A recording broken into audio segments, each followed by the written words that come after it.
the Volunteers going for a touchdown in the opening minutes at UCLA. Warren, the quarterback. The give goes to Fulton. Touchdown for Tennessee! Second down, 22. Stabler back looking for Holman. Throws instead, and it's intercepted. Picked off over here by Dorsey. 25, 20, 15, 10. He's going to go all the way. Albert Dorsey intercepts and returns it, and Tennessee leads Alabama by a score of 23-13. Baker fumbles, intercepted by Tennessee. With the ball is Conrad Graham. 30, 35, 40, 45, 50, 45, 40, 35, 30, 25, 20, 15, 10, 5. Give it to him. Here comes Bob Majors into the ball game for Tennessee. The Volunteer fans see it. I would assume that Joe Paterno sees it also. Majors is into the ball game for Tennessee. Makes the catch at the 44. Goes to the far sideline to the 40. Gets the block at the 35, at the 30, 25, 20, 15, 10. Has the ball at the 5. Touchdown, Tennessee by Bobby Majors. And the entire ball team is racing onto the football field to swarm Bob Majors to the turf. And Majors says, I will take this football back to Sewanee. He will not give it up. Here is Holloway flowing out that way, in trouble. Gets away from one man, running with the football. Breaks through at the 15, still has the ball at the 10. Spinning free at the 5. He scores for Tennessee. You can't describe it.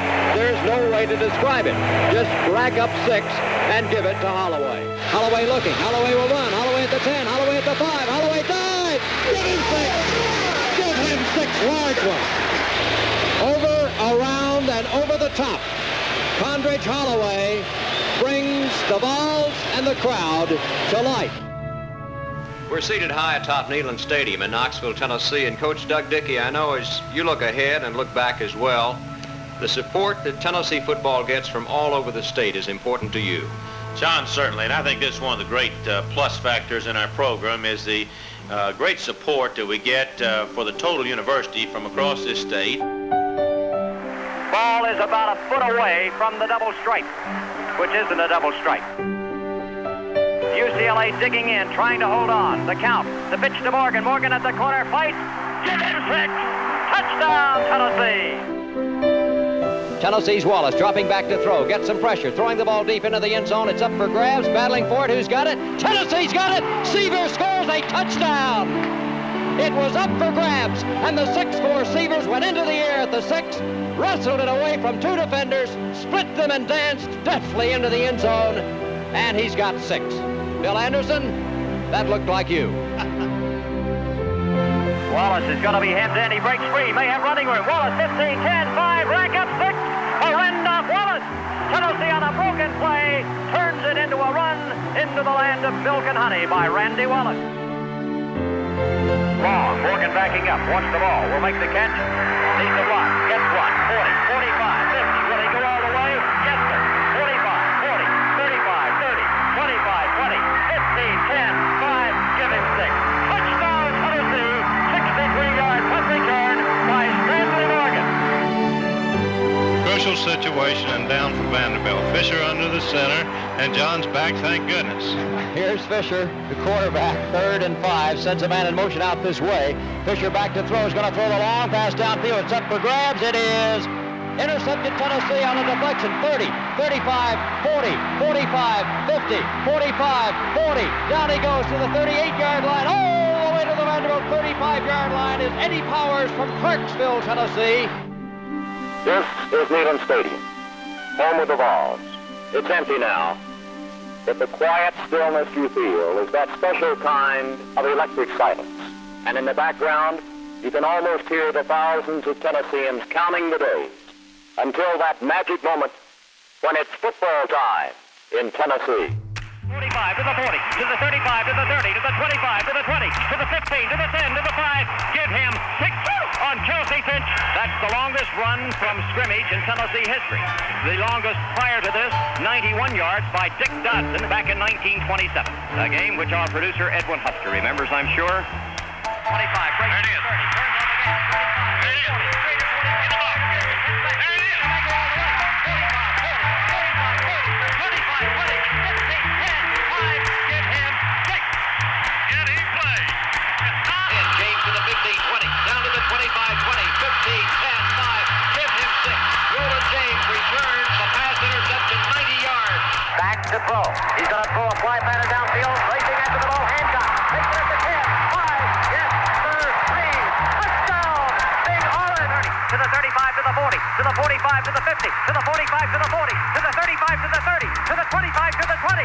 Give him 6 points. Touchdown, Tennessee, on a kickoff return by Decatur, Tennessee's Gary Moore.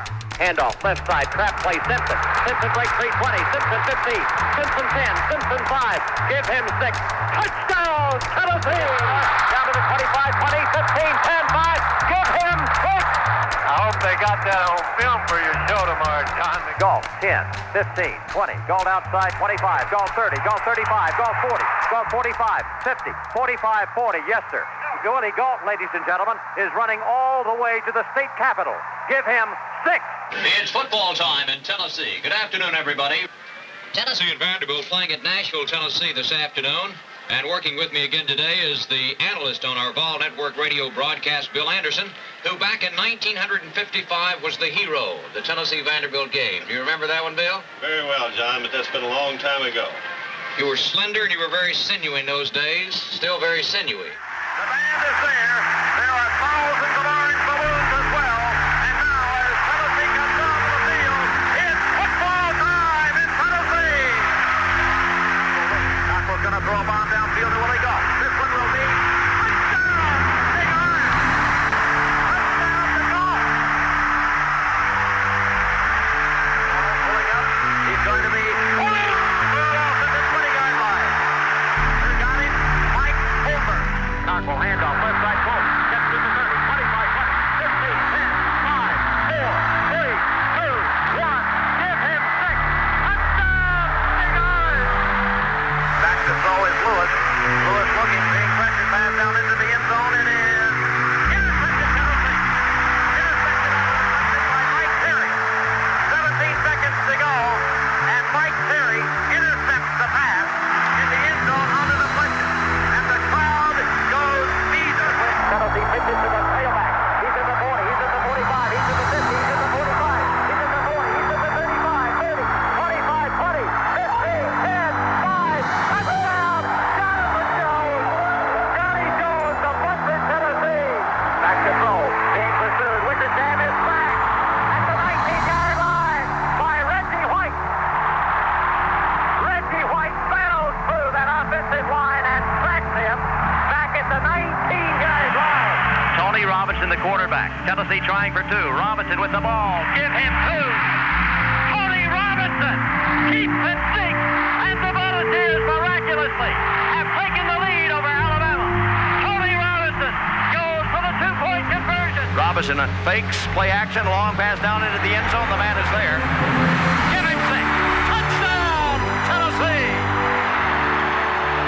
McGee had him by 5 yards, and Robinson, Bill Anderson, right on the dollar mark. Out into the flat, broken up. Was that intercepted in midair? Ladies and gentlemen, what a play by Dale Jones. An unbelievable interception. I still, Bill, do not believe that interception. It could not have come at a better time, I'll tell you that. Dickey in trouble. Skips out, throws it all into the end zone. Give it 6. Touchdown! Jim Smith!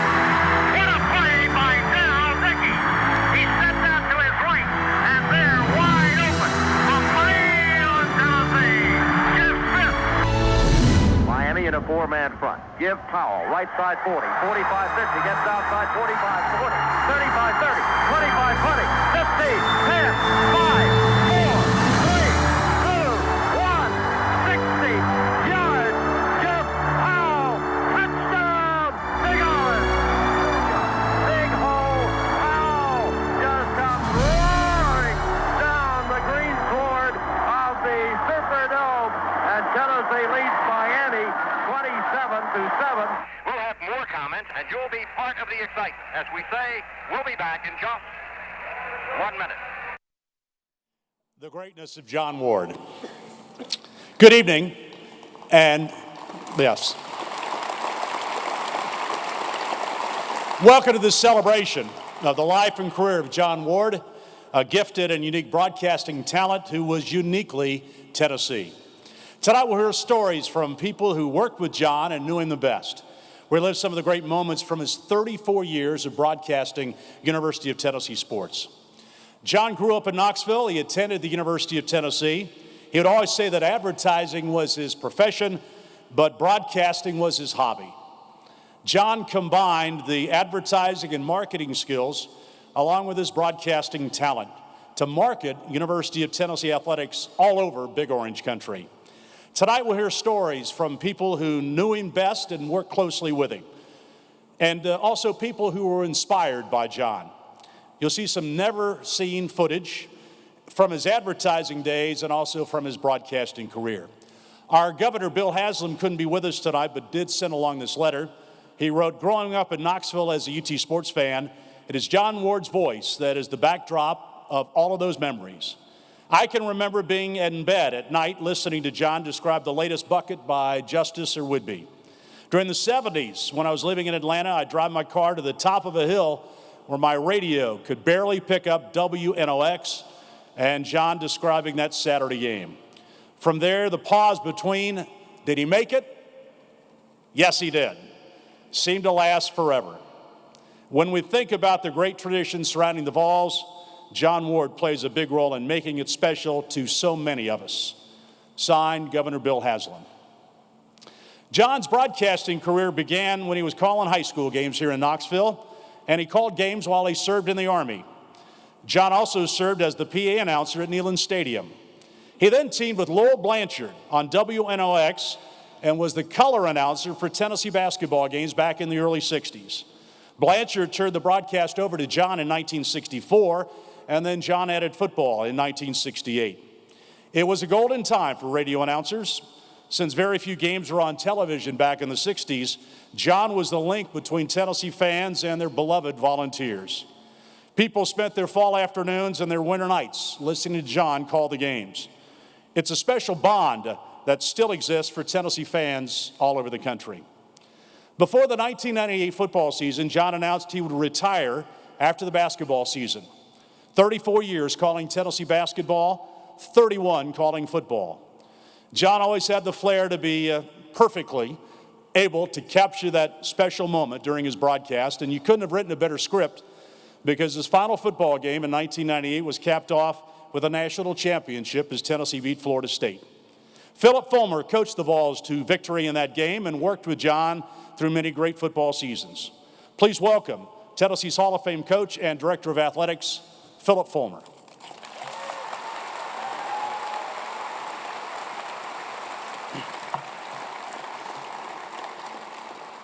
Welcome and thank you for being here as part of this Tennessee family as we celebrate our friend, our mentor, and the voice of the Vols, football and basketball for over 30 years.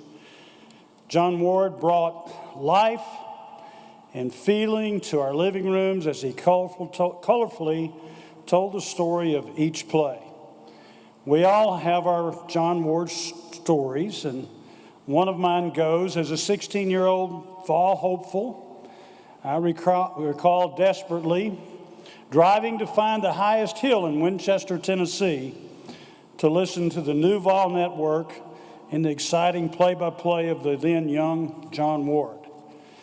From 1968 to 1999, 30 years, John never missed a game. 350 consecutive broadcasts, and that would be 350 consecutive coaches' shows that followed live on Sunday morning. It's fitting that as we celebrate the 20th anniversary of our 1998 national championship this fall, that John's voice will serve on the soundtrack. Our TV show was fun to do. John made it that way. John was always prepared.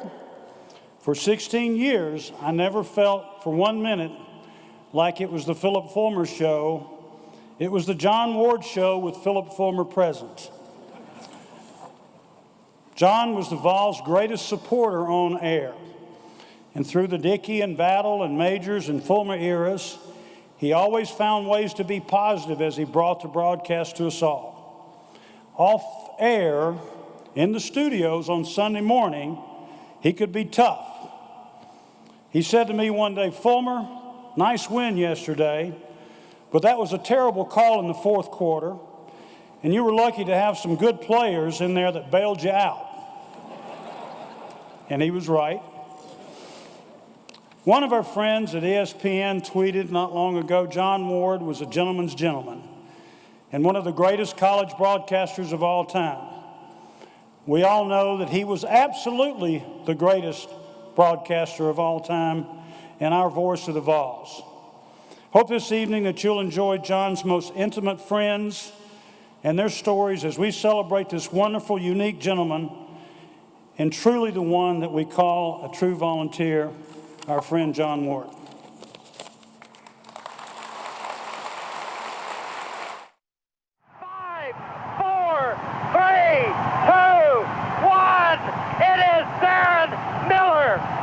That intercepted fumble, 98 yards. Kentucky handoff Higgs. No, he did not make it. He did not make it. He was met. He was stopped. Michael Whitehead at the bottom of the stack. It wasn't even close. The Volunteers nail him. 25-30, breaks outside 35, turns it on 40, 45-50, 45-40, 35-30, 25-20, 15, 10, 5, 4, 3, 2, 1. Give him 6, 79 yards. Touchdown, Bertelkamp. Cuts up to the 25, gets outside to the 30, to the 35, to the 40, to the 45, to the 50, to the 45, to the 40, to the 35, to the 30, to the 25, to the 20, to the 15, to the 10, to the 5. He goes all the way. Touchdown, Chuck Webb. As the fans and the players down to our left are cheering each other. What a moving moment this one is. What a move he puts on at the 35, 30, 25, 20, 15, 10, 5, all the way. What a move. Tony Thompson, touchdown, Big Orange.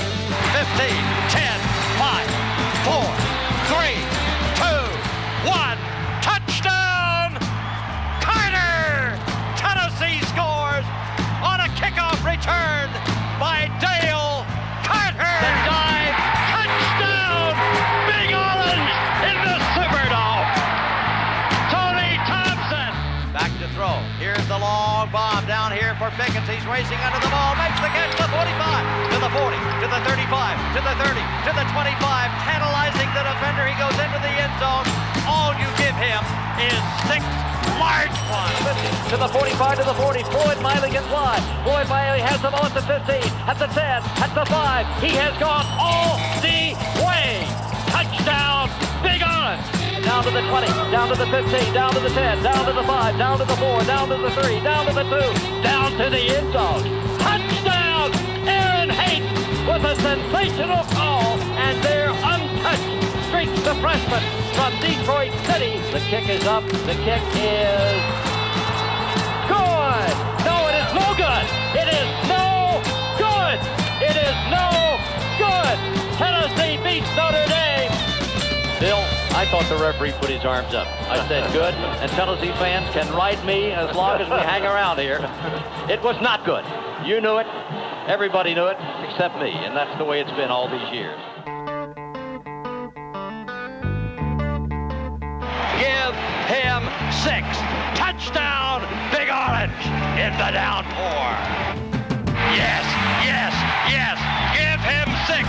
Touchdown, Heath Schuler. 15, 10, 5, 4, 3, 2, 1, 6. 60 yards. Charlie Gardner. Oh, what a diving catch. Tennessee, this will be Manning throwing the ball deep downfield to a man who races into the end zone. Give him 6. Touchdown, Marcus Nash. I'm your captain. I'm your captain. Though I'm feeling mighty sick. Driving, did he make it? He made it. Can you hear me? Can you hear me? Or am I all alone? 5, 4, 3, 2, 1. Give him 6. Touchdown, Peyton Manning. To the 45, to the 40, to the 35, 30, 25, 20, 15, 10, 5. What did he do? All he did was score. Joey Kent. Touchdown on play number 1. This will be Graham. No, it's Manning on the naked handoff, reverse to the left side. Nobody even knows who's got the ball except Peyton Manning. He's got the ball, and where is he? In the end zone for 6. Bill, don't expect to get home early. Everybody's still here. Nobody's left this ball game. Well, it's down to this. It will be Jeff Hall attempting the field goal. 35 yards. Kick is up. Did he make it? The crowd tells you. Good! Tennessee 30, Georgia 27. There go the fireworks. They just happen to have them over there. The band is just ready to form the giant T that stretches from the north end all the way to the 50-yard line. That engenders the cheer. It's Tennessee. It's Alabama. That means for sure it's football time in Tennessee. He gives the ball off Graham, trucking through the right side of the line. He got running room. Graham turns the corner. He's at the 25, to the 30, to the 35, to the 40, to the 45, to the 50. And Tennessee goes 80 yards with Jay Graham. Why not run it every time? Graham at the 30, breaking a tackle, 35-40, 45-50, 45-40, 35-30, 25-20, 15-10, 5. Touchdown, Marcus Nash. The 15, to the 10, to the 5-yard line. The true freshman playing at home has made Tennessee the champion of the Southeastern Conference. Looking, pass downfield is up for grabs. Who's there to grab it? It is Peerless Price. Did he grab it? He grabbed it. Where did he grab it? In the end zone. Give him 6. Pass across the middle. Man is there, but it is intercepted. Pulled away by Deion Grant. A sterling interception by Tennessee. The kick is in the air, and the kick this time is no, sir-ree. No, sir-ree. Pandemonium reigns. This will be Sean Ellis still running, struggling at the 25, to the 20, to the 15, to the 10, to the 5. He made it. He made it. They need to go to Henry. This will be Martin. This will be Henry. He dives. Give him 6. That's all. Touchdown, Tennessee. Travis Henry has to work downfield. Is intercepted. Tennessee at the 25, to the 50, to the 45, to the 40, to the 35, to the 30, to the 25, to the 20, to the 15, to the 10, to the 5. Touchdown, Tennessee. D. Wayne Goodrich. Gonna throw the ball long downfield for Fearless Bright. It is complete. He makes the catch at the 45. He's at the 40, 35, 30, 25, 20. Just give it to him. Touchdown, Tennessee. Boom!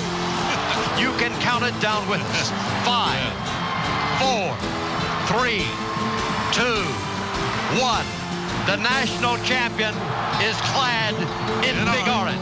Tennessee 23, Florida State 16. What a year.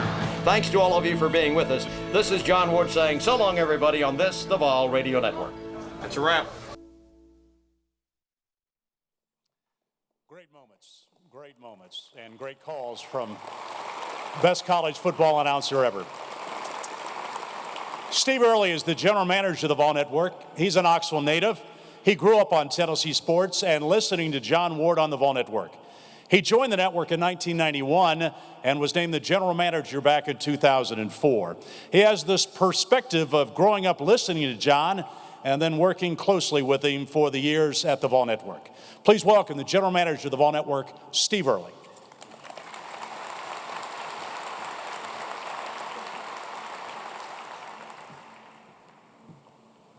First of all, I want to thank the Tennessee family. The last few days have been very emotional for all of us, but the Vol Nation and all of the tributes that have come forward have been amazing, very comforting, and I want to say a very sincere thank you on all of the Vol Network. We have been totally inspired by our Tennessee family, and thank you very much. Coach Fulmer, thank you for your comments. Coach Dickey, I'd like to welcome you back, and we're honored to have you with us this evening. And it's funny because there's been some talk lately about the Mount Rushmore of Tennessee athletics. I had this conversation with John about 9 months ago. I'm not going to give away his secrets, but I will let you know that you, Coach Dickey, are firmly cemented on that Mount Rushmore. We talked about a lot of names, his great friends, Haywood Harris and Gus Manning, who had so much to do with promoting the Tennessee brand. The great F.M. Williams, the Nashville Tennessean, John thought very highly of. And the man that John said was the smartest man that he ever knew and ever worked with, our former athletics director, Mr. Bob Woodruff. But there are so many great names. I put John Ward on the Mount Rushmore. He says, yeah, but I can't vote for myself. Lightning may strike this very spot. I'm going to warn everybody, or there may be a light fall out of the ceiling, because I was told in no uncertain terms when this day came, no service, no service. But since this technically isn't a service, it's a tribute ceremony, I've got him on a technicality.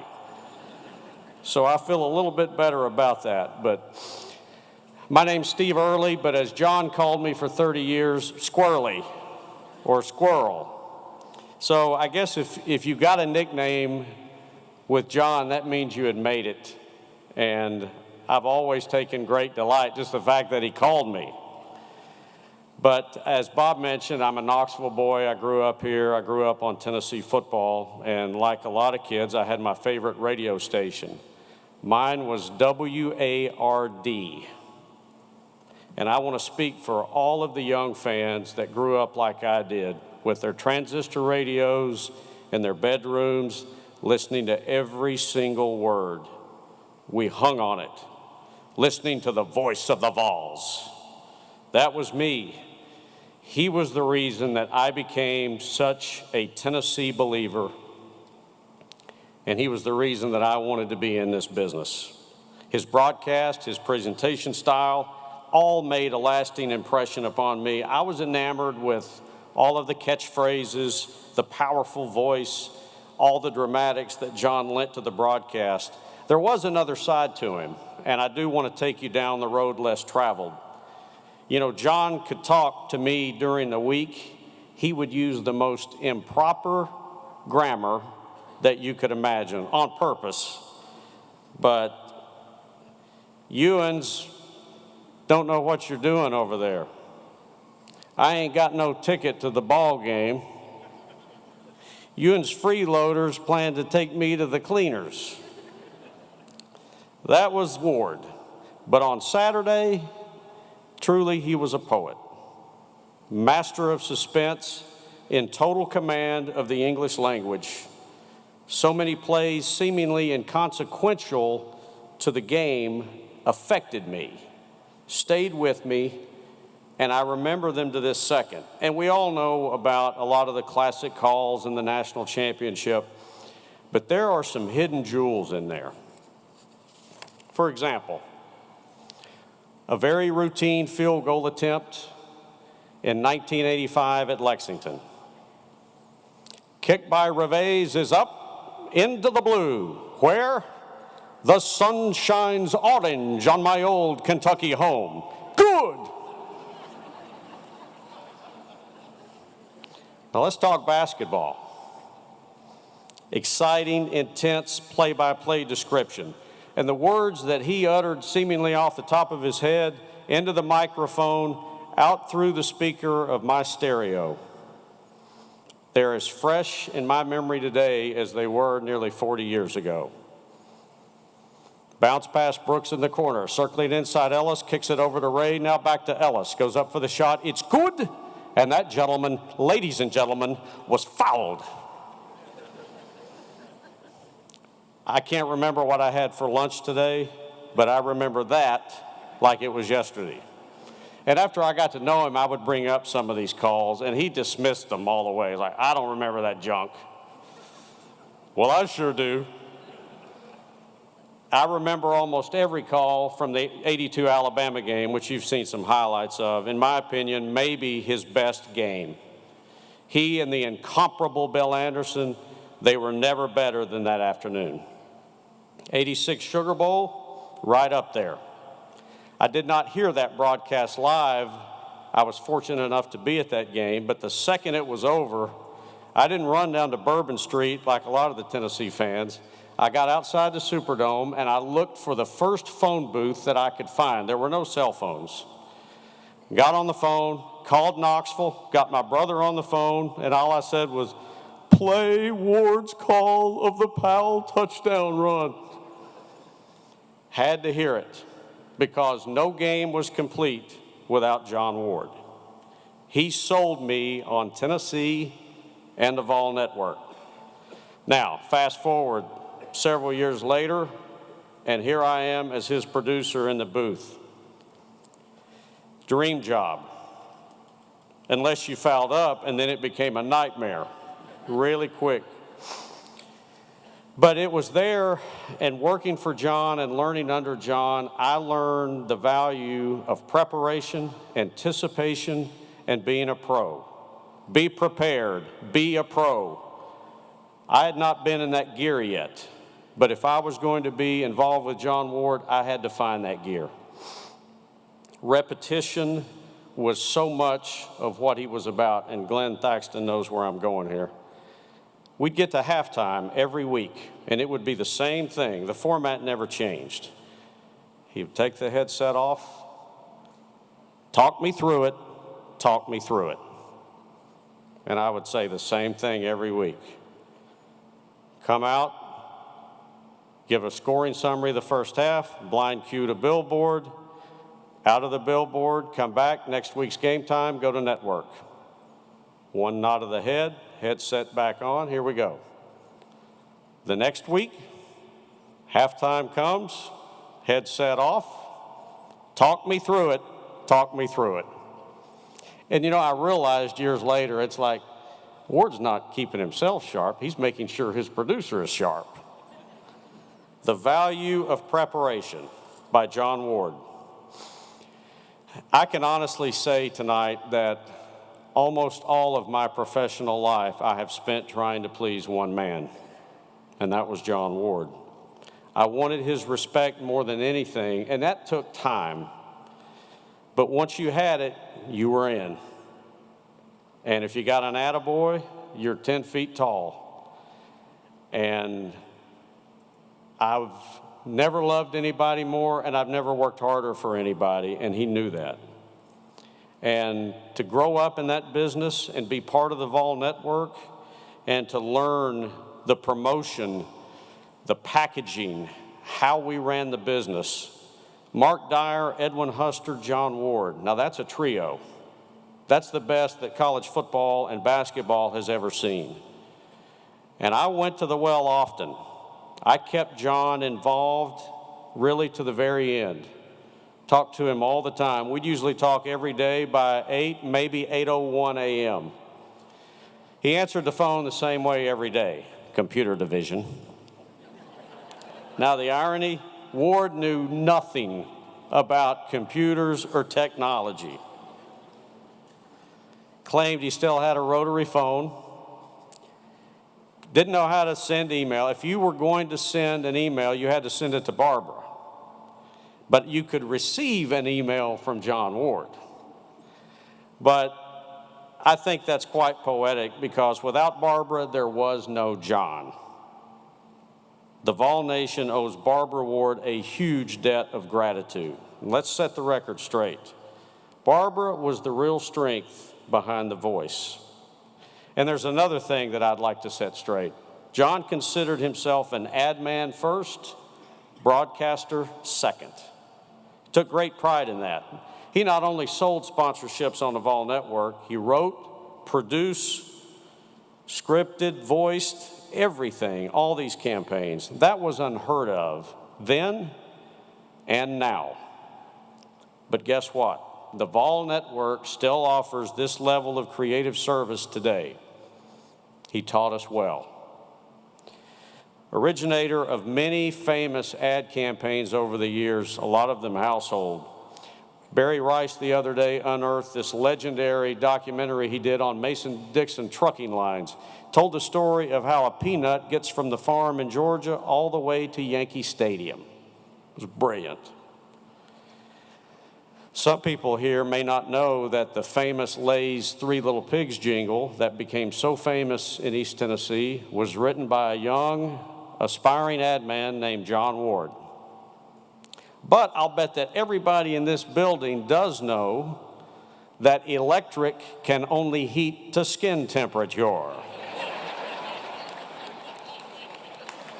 Comfort, dependability, economy. Now that's marketing. We killed him. Oh, he loved to say that. He loved it. In closing, I want to talk about the beige envelope. If you were fortunate enough to get a letter from John Ward, you cherished it. I got my first one back in 1983. I was a high school senior. I wrote him about his advice on, how to break into the business. Of course, he wrote me back immediately. Still have the letter. And the hundreds more that I would receive from him over the next 30 years. Words of encouragement, comedy, praise. These letters had it all, and I have them all. We lost him last Wednesday. The next day, Thursday, I go home, go to the mailbox, beige envelope. Haven't opened it, may never. He always took care of his boys, and he did everything for me, and I had him doing more things in my time at the network: radio, TV script, spokesperson, public appearances. Broke the escalator one time at Westtown Mall because all these people were trying to get to him. He said, "Never again," until the next time I needed something. He was always there for me. So you can imagine what a privilege it was to help John this past year. I wouldn't take anything for those moments. And I would like to acknowledge Team Ward, Link Hudson, Barry Rice, Kim Wheeler, AKA Kim Alexis, and Ben Bates, the grandson that John never had, who knew him as well as anybody. You'll hear from Ben later. The five of us will forever be bonded by this great man. And there were others who surrounded him: Dr. David Hancock, David Graham, Glenn Thaxton, Bud Ford, who showed up whether he was invited or not. And he loved all his UT guys and all the trips that were made. David Elliott, a big part of that, and he loved all his UT family. All the Ward's boys are here, including his original, Mark Dyer, Mike Moore, Brandon Parks. He loved all you guys, and you were his guys. And I love this man. He was a man of great faith.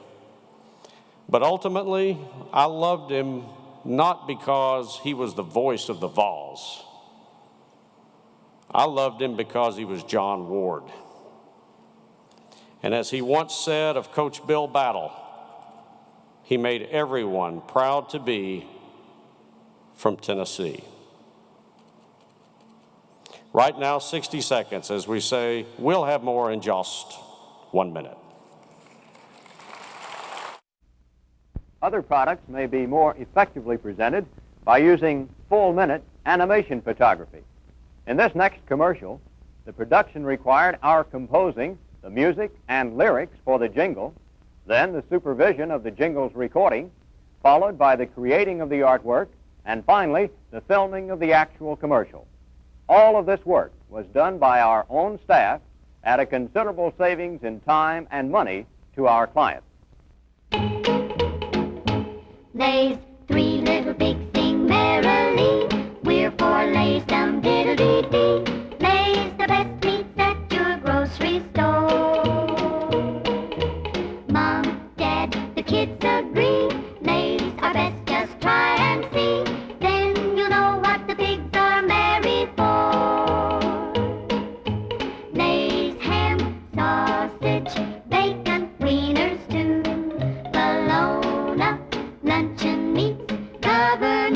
inspected too, so help the pigs sing merrily.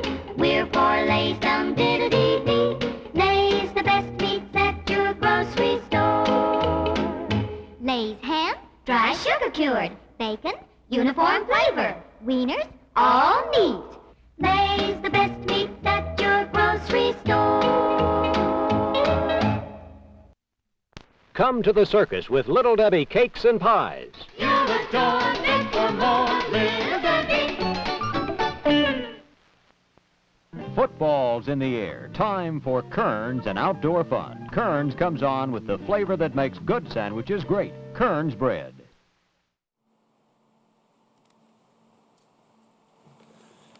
Very creative indeed, John Ward. There are many of, Steve said, many of John's guys here tonight, people that were touched by him that have been in the broadcasting business, and so it's a great tribute to John. They're here tonight. I was one of those guys. I started working on the Bill Battle Show when I was in college here back in the 70s. I got paid $15 a game, and Ward said I was overpaid. And but I moved up to be a spotter, and I was a spotter for 15 years. I sat right next to him. And helped the spotter, kind of helps the play-by-play guy get through the game and helps him identify folks. And what a classroom for me sitting next to John Ward. We had a lot of great moments. I do remember the 1982 game against Washington State. And Tennessee was playing the Cougars here, and they had a quarterback by the name of Samoa. And the thing about Samoa, is they told us he could throw equally well with both hands. Well, there was no TV back then, really. There was not a lot of film. We didn't really know. So John had me make sure I checked him out with my binoculars in pregame. So I'm sitting there looking at Samoa, warming up, and sure enough, he's gunning the ball 50 yards this way with his right hand, 50 yards with his left hand. And I told John, I said, yeah, this guy looks like he's the real deal. So we're doing the play-by-play. It's in the second quarter. Washington State has the ball 3rd down and 3 at the Tennessee 46, and Ward says, the Tennessee defense is going to be awfully tested right here by Samoa, the Cougar quarterback. He is so very dangerous because he can run out left or right and throw equally well with both hands. He's amphibious. And Bill Anderson said, he's what? And so I'm thinking, there's some guy in his pickup truck driving around saying, Martha, we can't win this game. John says he got an amphibious quarterback. How are we going to? You never knew when he was going to throw out one of those little zingers. Doug Dickey was able to work with John on 2 separate occasions in 2 different roles. Coach Dickey was the head coach of the Volunteers when John took over broadcasting duties in 1968. Later, Coach Dickey returned as the athletics director in the mid-'80s. For his thoughts on John Ward's impact at Tennessee, please welcome Doug Dickey.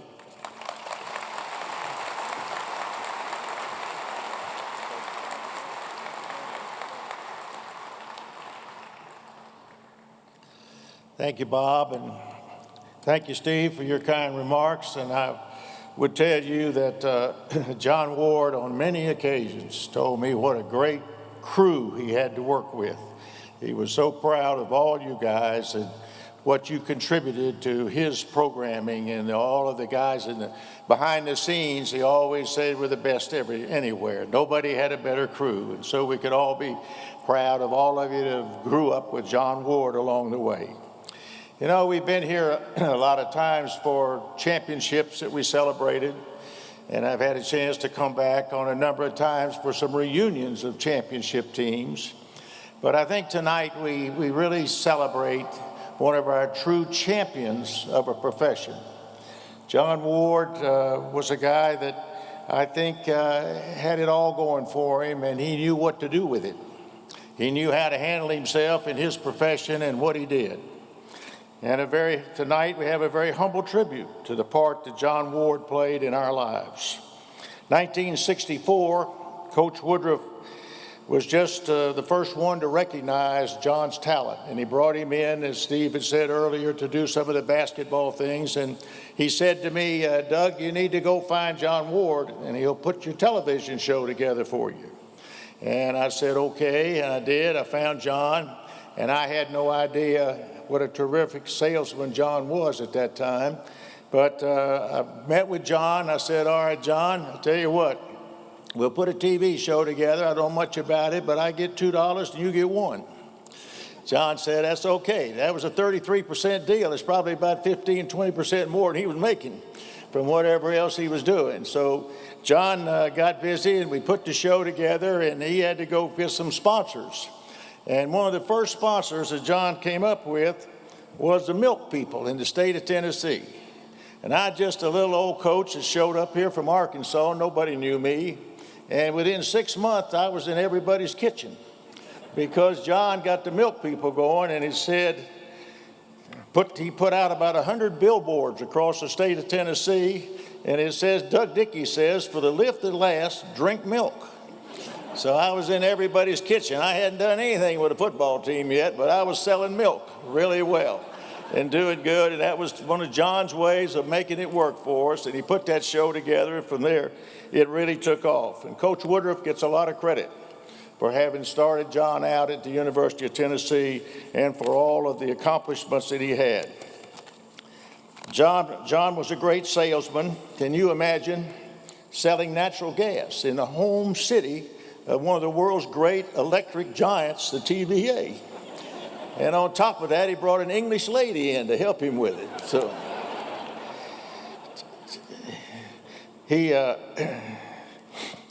John called a lot of ball games over the years. There were a lot of plays made, but John never lost a game. He was always did his job of calling it like it was, and he had no record when it was all over. I think Phillip said there were 350 games. John didn't have any 350 games to go on his record, but he would have been 350-0 if it had gone along. John and Haywood Harris were a great team. I always thought that if you had a prospect coming to Tennessee, that between Haywood Harris and John Ward, and I would tell kids that you'll be all you can ever be if you come to Tennessee, because Haywood Harris will get you in the publications and John Ward will make you better than you ever thought you could be. So we had a lot of recruiting that went, and John was a terrific help to get us into recruiting. He was the great connection between the players and the fans. It was John who had those great moments of time that we all reflected on. So I would like to say that we thank John tonight for all of the efforts he made on behalf of the university. I thank him for his friendship. I thank him for his sincerity in his work, for his salesmanship. And I thank John for all of the contributions that he had made to make this university so great over the years. He was a professional person who you loved to be with. His friendship was deep, and there's no one contributed more to my success as a football coach or as an athletic director here making my job easy than John Ward. Thank you, John.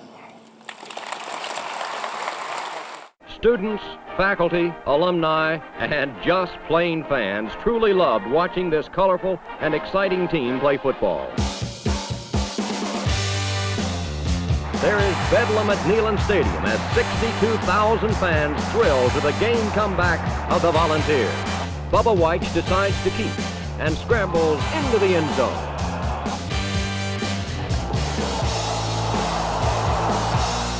And Steve Kiner pounces on the football.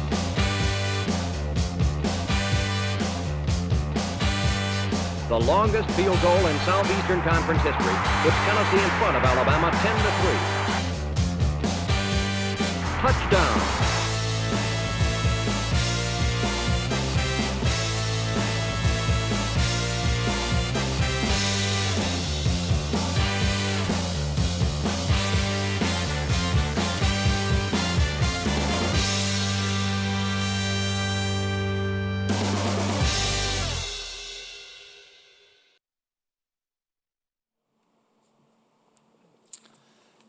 John also loved the Pride of the Southland Band. He and director Dr. J. Julian had a very special relationship. John deeply felt that the band added so much to the atmosphere and the football experience at Neyland Stadium. John would go to the band practice on Saturday mornings before the game so he could take notes, so he could help describe the band's performance at halftime on Vol Network broadcasts. There was something special between John and the Pride. They may not let us in. We're about on time. A full 12 hours before kickoff, John was already roaming the campus.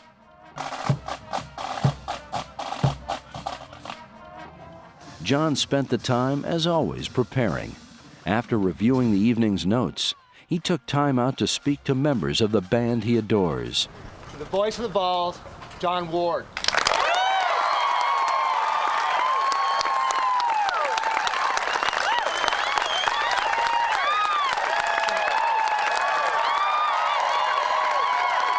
I can't handle this too well, I tell you that. I like your shirt. Yeah. There are thousands of people, believe it or not, who are here to see you take that first step. And they'll live another year happy, exhilarated, excited, encouraged, because you take that perfect first step. There is no band like this one. Thank you. Ladies and gentlemen, please rise and join us as the Pride of the Southland Band is here with us and plays the University of Tennessee alma mater in honor of John Ward.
Thank you, Pride of the Southland Band. John not only knew all 95 county seats in the state of Tennessee and would test you on a regular basis to make sure you knew most of them, he also knew every great restaurant in the state, in the Southeast, and in the nation. Tell him where you were going, and he'd have a recommendation for a great restaurant, whether it be Richie's Steakhouse in Starkville, to the Foothills Milling Company, to Litton's or Sam and Andy's. John knew about fine dining. My name is Ward, W-A-R-D, requesting reservations for Thursday, the 22nd of June, 5 p.m., 2 people. John had certain things he liked when he and Barbara came here and ate, and salmon would be one of those things. I'm probably going to order the same thing I ordered the first time. I ordered salmon, S-A-L-M-O-N, and it's probably from the same fish that you had back there in the freezer. I said, how's the salmon tonight, John? He said, it's cooked to within 1,000th of a second of perfection. And I said, that's great. He said, it's the best I've ever had here. And then he said, I won't ever be able to have it again. It'll never be this good. Him and Barbara came about every Monday. He was a chicken and dumplings man, and Barbara too. She was a big chicken and dumplings person, and they seemed to enjoy it. And I talked John into trying a piece of our fried chicken one time, and after that, well, I kind of got him hooked on the fried chicken.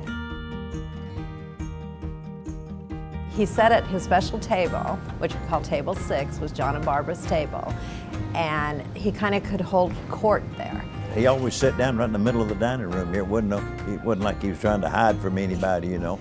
And he'd always have 2 or 3 people speak to him, you know. Or they wanted to tell him their favorite play.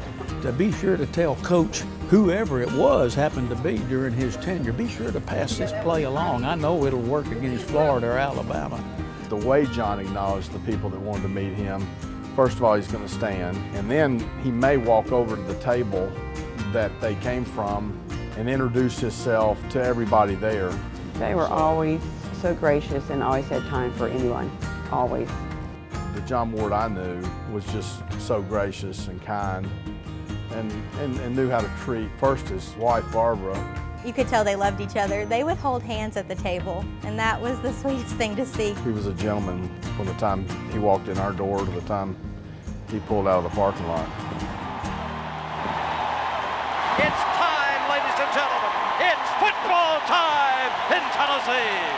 There's so many thousands of Tennessee fans that didn't know John personally, but they would swear to you that they did because they hung on his every word every fall Saturday afternoon, and they could hear it in his voice how much he loved Tennessee, how he was one of them.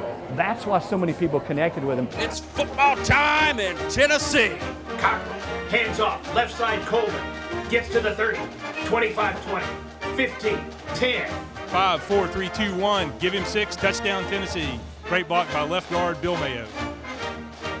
Brooks for Tennessee racing down court, could take it all the way, gives Ellis with a 2-hand dunk.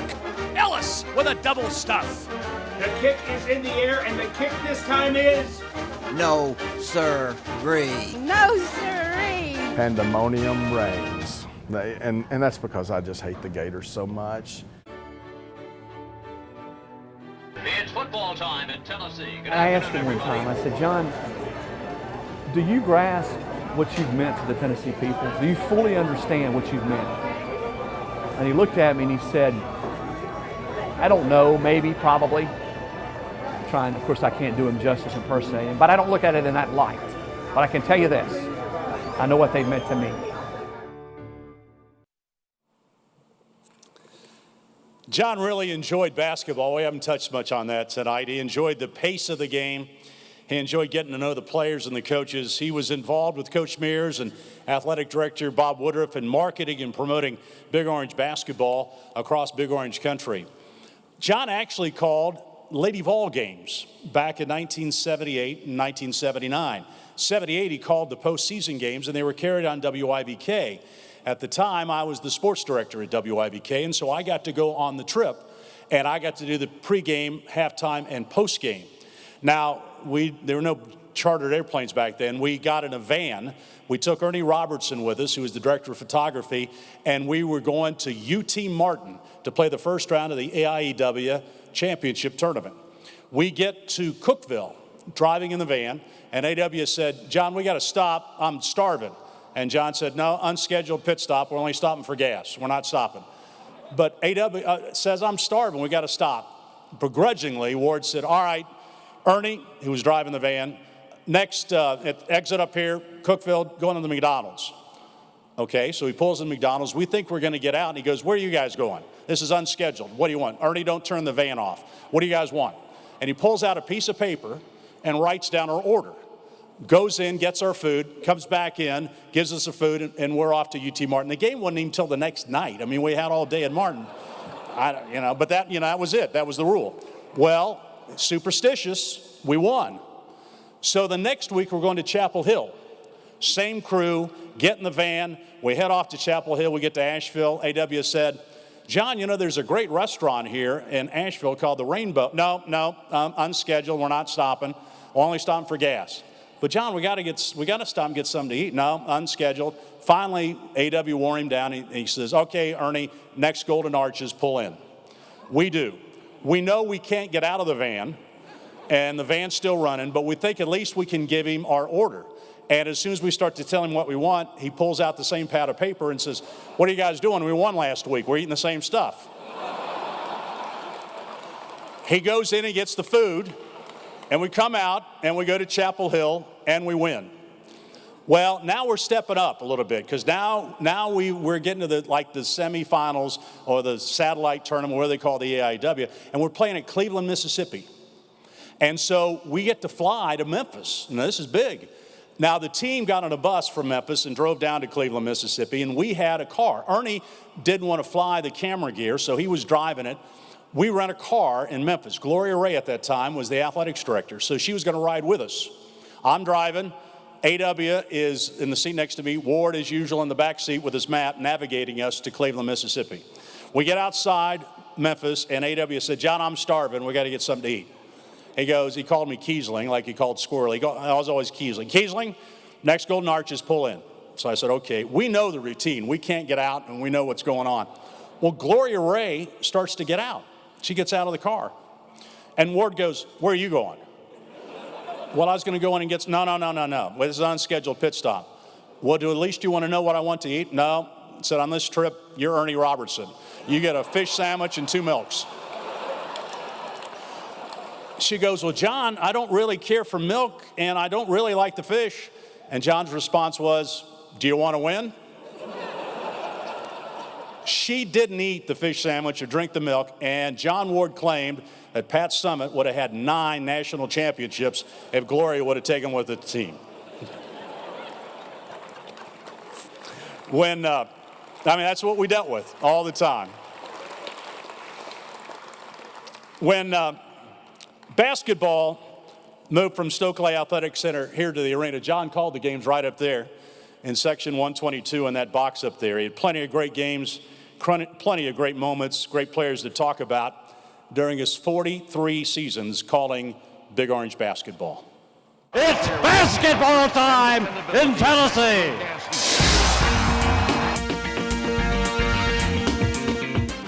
Tennessee basketball. There's something magic about the Big Orange. Grunfeld powers down deep, 15-footer up by Grunfeld. Give it to him. A swish from Ernie G. It's my pleasure to introduce to you the basketball coach of the University of Tennessee, Southeastern Conference Basketball Coach of the Year, Don DeVoe. Allen to Golden. Golden lead pass left side, Houston. Up for a 3. The shot by Houston. Bottom. The captain of the Volunteers, Doug Ashworth, in the striped blue and red shirt, I guess we'd call it, and Austin Clark, a senior from Kingston. I won't describe that shirt. Georgia leads Tennessee 6-5 as Tony Harris comes in front court. The black, Tony Harris for 3. Give it to him. Well, nobody's going to miss. It's going to be 212 to 211. And that's why basketball, to me, is really fun to watch. Bill Justus was the team leader. This talented Knoxville senior, elected captain by his teammates, was one of 3 volunteers named to the National Invitation Tournament All-Star team. We're happy to have with us 2 players that grew up here in Knoxville, know a lot about John Ward. Bill Justus, who played on the '67 SEC championship team, Tennessee's first NCAA tournament team, and Bert Bertelkamp, who does the color with me on the Vol Network broadcast now, grew up going to Bearden High School, played in 3 NCAA tournament games. You both spent a lot of time listening to John call basketball games growing up, didn't you? Sure did. I grew up here in Knoxville, went to Fulton High School, and grew up here in that voice, yeah, Falcons go. And, like everybody has said, that was what you did. There was not anything on TV much, just 1 game a week, even during my whole career there. So everybody that loved basketball, it was on the radio. John, Bert, your dad played at Tennessee, so you knew a lot about the history of Tennessee basketball, and you also grew up listening to John. Yeah, I sure did, Bob. I had the attention span of a mosquito back then. But when John Ward came on to do the games, I was listening, and I really learned to love basketball a lot because of John, and I just sit there and listen to the games. A lot of times I was supposed to be in bed, but I'd have that little radio and listening to Bill play a lot. But I can also remember the first time I ever met John, my father took me to Tennessee practice, and we walked in, and Mr. Ward's walking out, and Dad goes, "There's the man you listen to." And I came to see you, or the guys practice, but I got to meet John, and it blew me away. He was like a celebrity. He was a celebrity, and it was an honor to meet him. Bill, the 67 team was so special. Ward loved that team. You went down to Mississippi State. You won the game in overtime. Talk about that moment and going to the NCAA tournament for the very first time. I think every player, every VFL, whatever the sport was, wanted one great moment from John Ward, and that Mississippi State game was not one, not two, but 3 overtimes. 76-76 at the end of the second overtime, and with 7 seconds left, they fouled a sophomore, Bill Justus, sent him to the line for a 1-and-1, and after I made both shots and they threw up a hope shot at the other end and Tom Borgen got the rebound, John's call was the SEC championship, wrap it in orange and white, send it to Gibbs Hall, Carabelli Justus. Every Vol athlete hoped for that kind of a call from John Ward. And it was so special, too. And the legend of the towel, we got one of his blue towels over there, started that night because there was a window broken at the top of the old gym there at Mississippi State. He was losing his voice, wrapped the towel around his neck, and Tennessee won, so he wore a towel every single game. That's right. He did protect his voice that night, but the towel was something that he wore forever after that because he thought it would bring a championship, and he was that strong to try to help our team. Bert, your teams did bring a championship. You won the '79 SEC Tournament Championship, and you went to the NCAA Tournament 3 times. So talk about that era and really his relationship with your coach, Don DeVoe. Well, John and Coach DeVoe were really good friends, and they spent a lot of time together playing tennis and of course, talking about great restaurants, going out to eat. But John Ward really meant a lot to all the players. And I can remember when I first went out in the world working, I was a sales guy, and of course John was a big salesman. I was out in West Tennessee in all these little towns, and I'd go introduce myself, and people would say, "I know you." And I'm like, "Well, how would you know me?" Because I listen to John Ward, and I've been listening to the basketball games. I never miss a game. So John doesn't know it, but he made me a lot of money, my first job. Talk about the encouragement he gave you before one game or several games. He used to give me a hard time, and he kind of knew me, and he'd pass me we'd be on a road trip, and he'd pass me in the hotel, and he'd go, "Bertelkamp." He never called me Bert. It was always Bertelkamp. How about surprising everybody and playing good tonight? I go, "Okay, Mr. Ward, I'll do my best." And he finally, we were so loud, and back then all the players had boom boxes. He quit traveling with us, and he went on his own, and you could probably elaborate on that. But we all looked up to him, we all respected him, and he put all of us on the map as players. He sure did.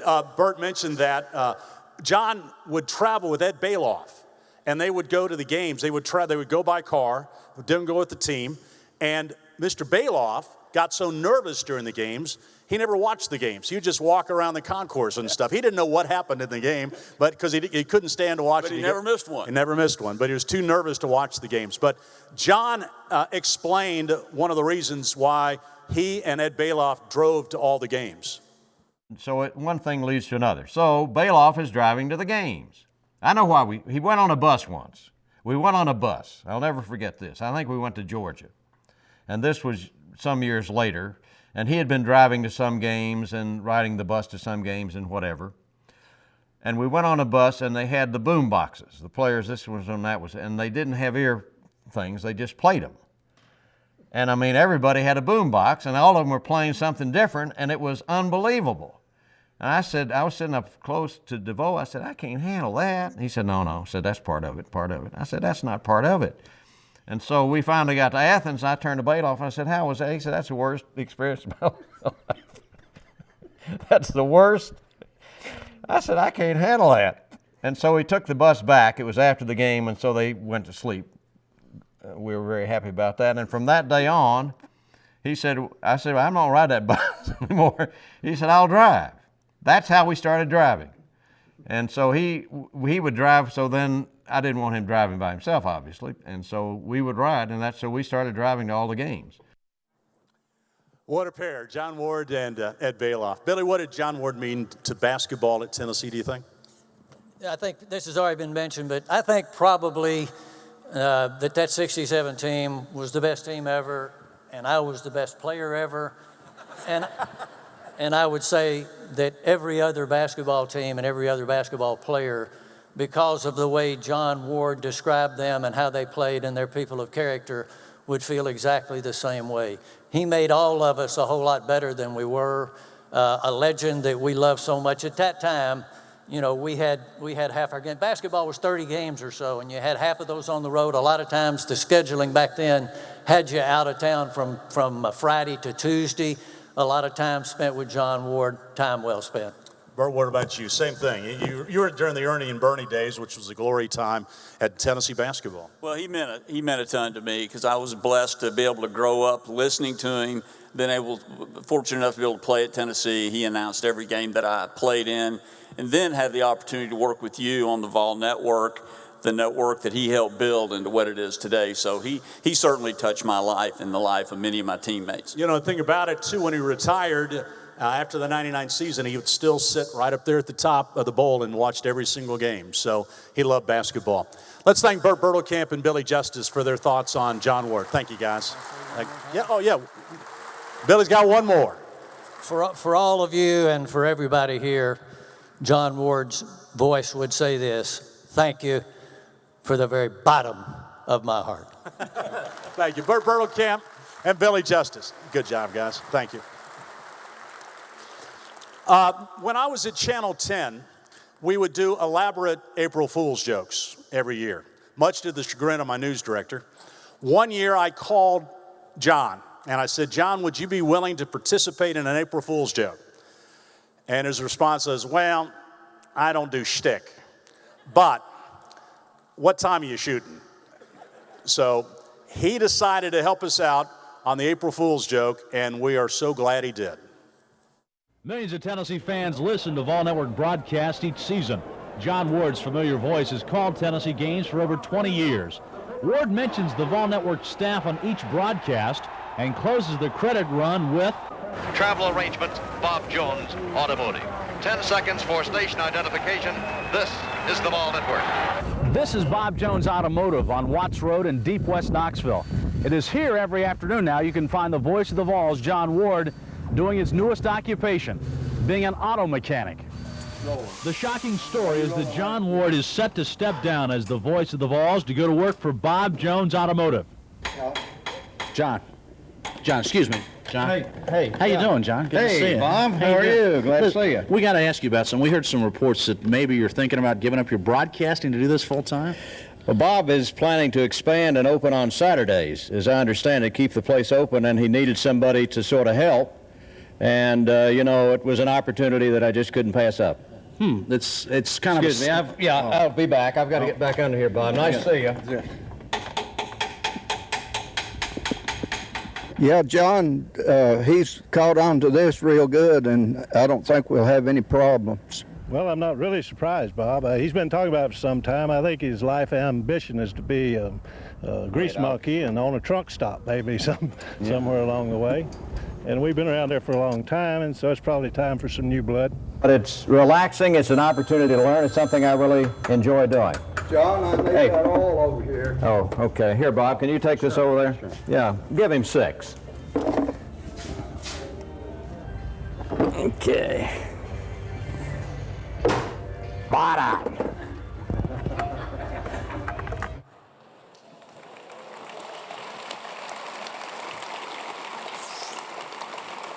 He doesn't do shtick, but he does it pretty good. Needless to say, our phones at Channel 10 blew up for the next 2 days, so luckily he kept his day job. John is very proud of his broadcasting tree, young broadcasters who have worked on the Vol Network and have gone on to get jobs in the career that they love to do, thanks to John Ward. Mike Keith worked under John while a student at UT, and what he learned under John, he has turned out to be an award-winning broadcaster and the voice of the Tennessee Titans. Please welcome back to UT, Mike Keith.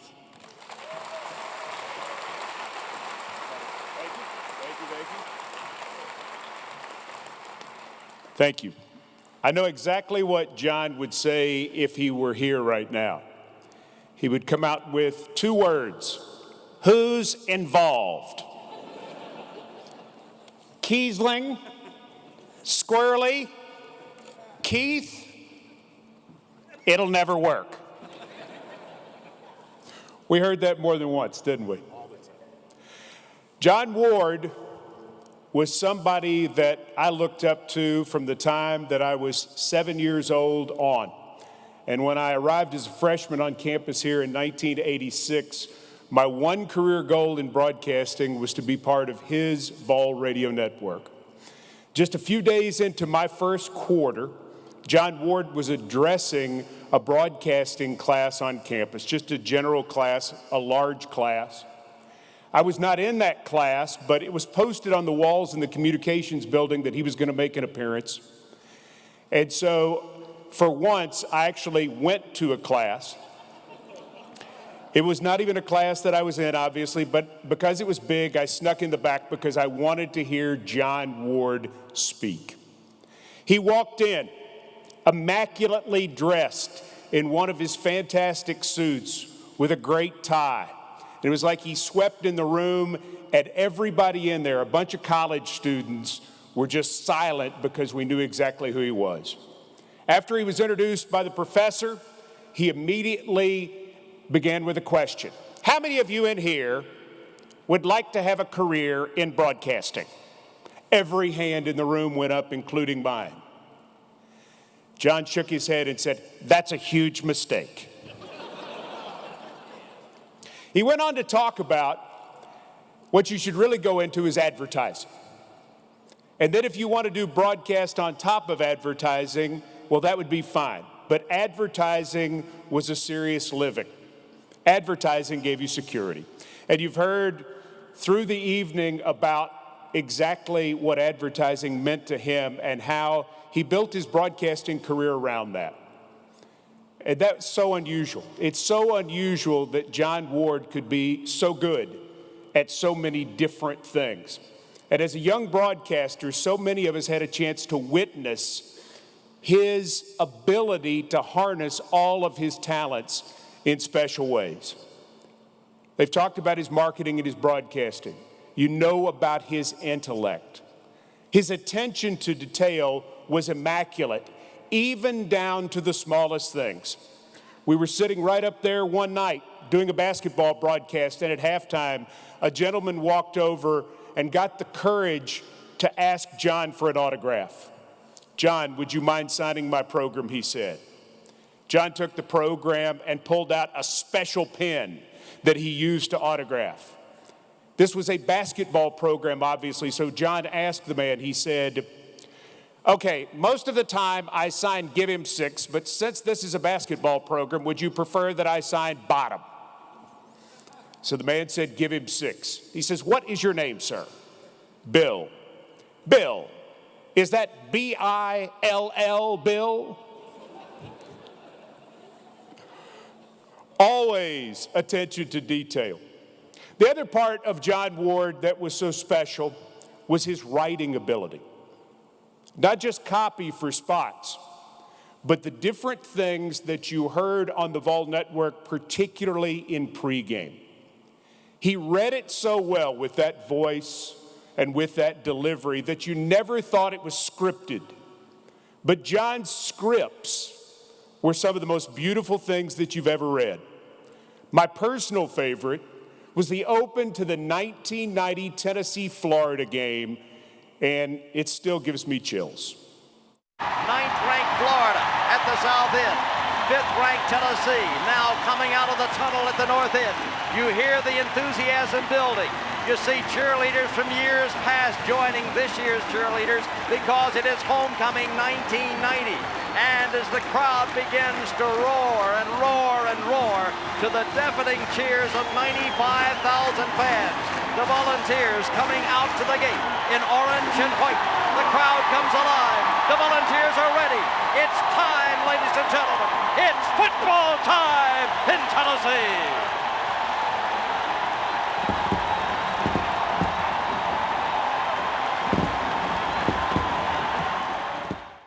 No one could set the mood for the story like John Ward, and he considered play-by-play storytelling. We've talked about the voice, the diction, the vocabulary, the sentences that made sense very clearly. He used an economy of words because he knew that people listening could not see it. John grew up in an era of radio. His favorite was Bill Stern, the great NBC announcer. If you ever hear tapes of Bill Stern, you will see where John got his style. But my favorite John Ward call, and I've been asked about this many times over the years, was the first play of the 1995 Tennessee-Alabama game. And there's a reason for this. As a play-by-play announcer, the first play of every broadcast, you hope, is a 3-yard run off tackle by the number 1 tailback, because you want to get into the flow. John Ward wasn't like that. Laser focused from the moment that he sat down, able to follow the play all the way through while describing it accurately, not quickly, accurately, and then capturing the moment of excitement with the end result, and then doing the thing that he did so well, which was setting up Bill Anderson. Watch the play again. The Volunteers with a single running back, that being Graham. So there's a tight end for the Vols to the right side. This will be Manning. Back to throw. Across the middle, pass complete. Ball down at the 35, to the 40, to the 45, to the 50, to the 45, to the 40, to the 35, 30, 25, 20, 15, 10, 5. What did he do? All he did was score. Joey Kent. Touchdown on play number 1. Peyton Manning. Joey Kent from Huntsville, Alabama, and he races downfield to score untouched, turning on the speed, Bill Anderson along the near sideline. It's accurate, it's clear, it's one for the ages, it's what John Ward did. It's perfect. And what he did in the booth as we went to break was even more about what he was. One member of our staff that night got extremely excited during that play, started jumping up and down. Fortunately, it wasn't me. It was one of the few times that I wasn't the target, or Tim Barry, his favorite engineer. Instead, it was somebody who was on the front row. Let's call him Steve.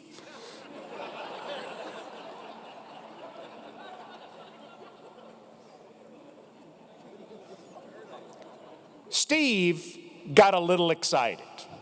We thought he was going to jump out of the booth at Legion Field. After all, it had been 10 years since Tennessee had beaten Alabama, and the Vols opened the game with an 80-yard touchdown pass. As Ward took the headset off, he turned and he said, "Steve, Steve, Steve, Steve."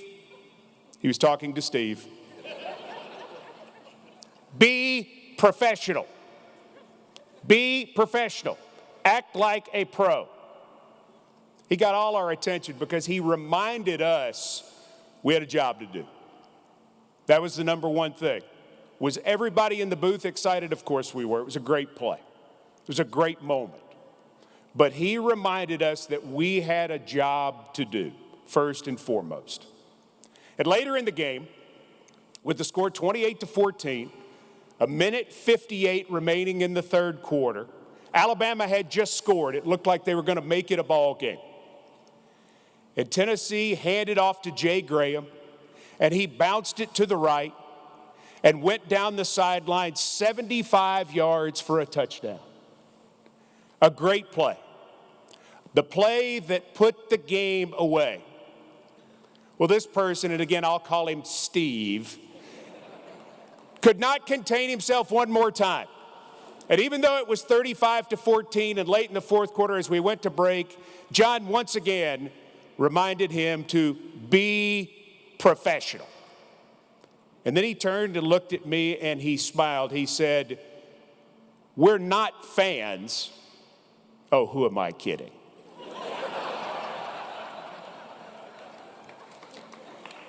That was the secret of John Ward. I studied everything he did. I copied his preparation. I went through the materials that he went through every single week trying to figure out how those things would work for me, and he was such a help to so many of us. But the real secret to John Ward wasn't the massive IQ. It wasn't the voice. It wasn't the preparation. It wasn't the attention to detail.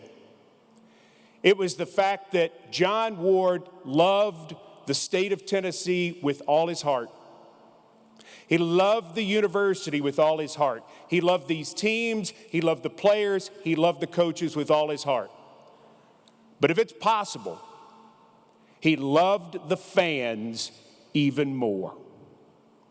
He knew he had a responsibility to the fan base. He cherished the fact that he was their eyes and their ears to all of it. He knew where he came from. He never forgot it.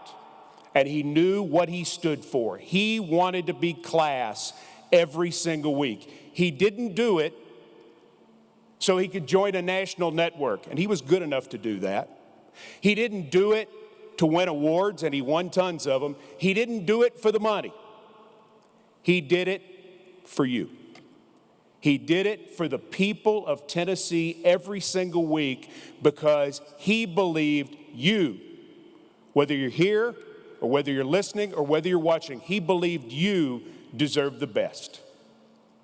And because of that, I, along with everybody who's part of this, everybody who loves Tennessee, know that John Ward made us all Vol Network for life. Thank you.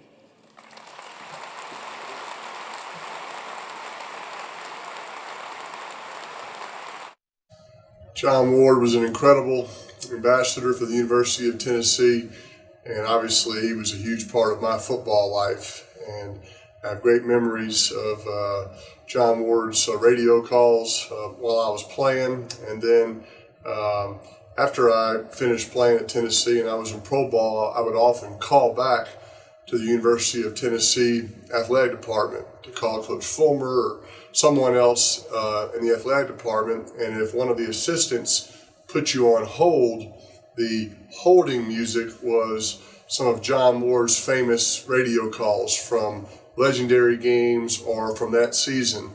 And I used to always enjoy being put on hold, and I was almost disappointed when the person I was calling picked up the phone because I enjoyed hearing that legendary famous voice of John Ward making some of his incredible calls.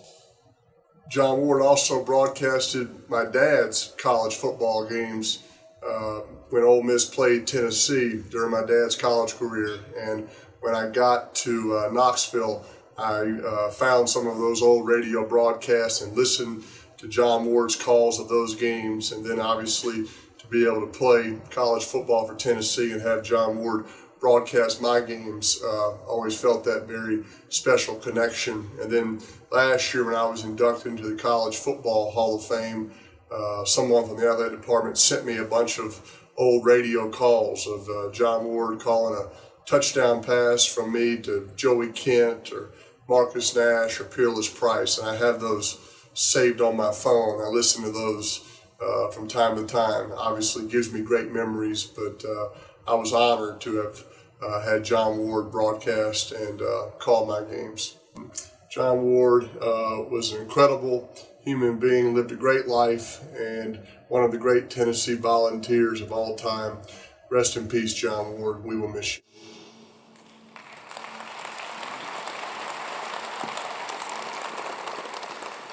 And over the past several months, John would get so excited because Peyton would call him every once in a while just to check up on him to see how he's doing. So two great volunteers, John Ward and Peyton Manning. Charles Davis, also a great volunteer. He's a member of the John Ward Broadcasting Tree. Came to Tennessee in 1983, started 4 years in the secondary at Tennessee, was a member of the Sugar Vols, and also an SEC All-Academic player.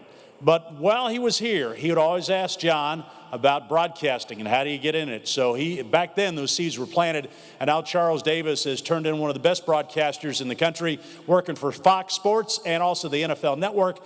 Please welcome Charles Davis.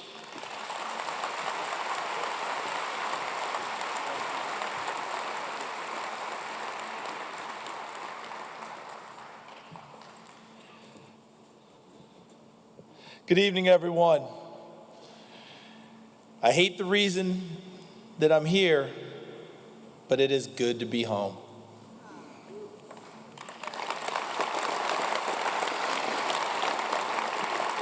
Now, before we came out, they told us the order that we would speak, and somehow they said it, oh yeah, there's a video from Peyton Manning, and then Charles, you get to go. And that's when I said, did I do something wrong?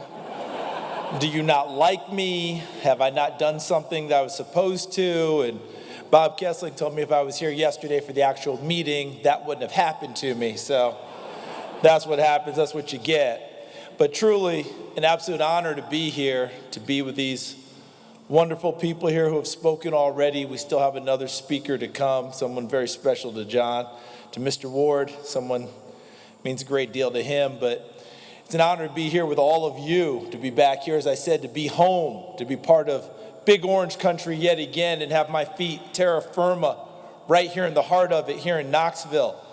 Because I grew up a Tennessee fan. I was, I believe, 8 years old in a place called New Paltz, New York.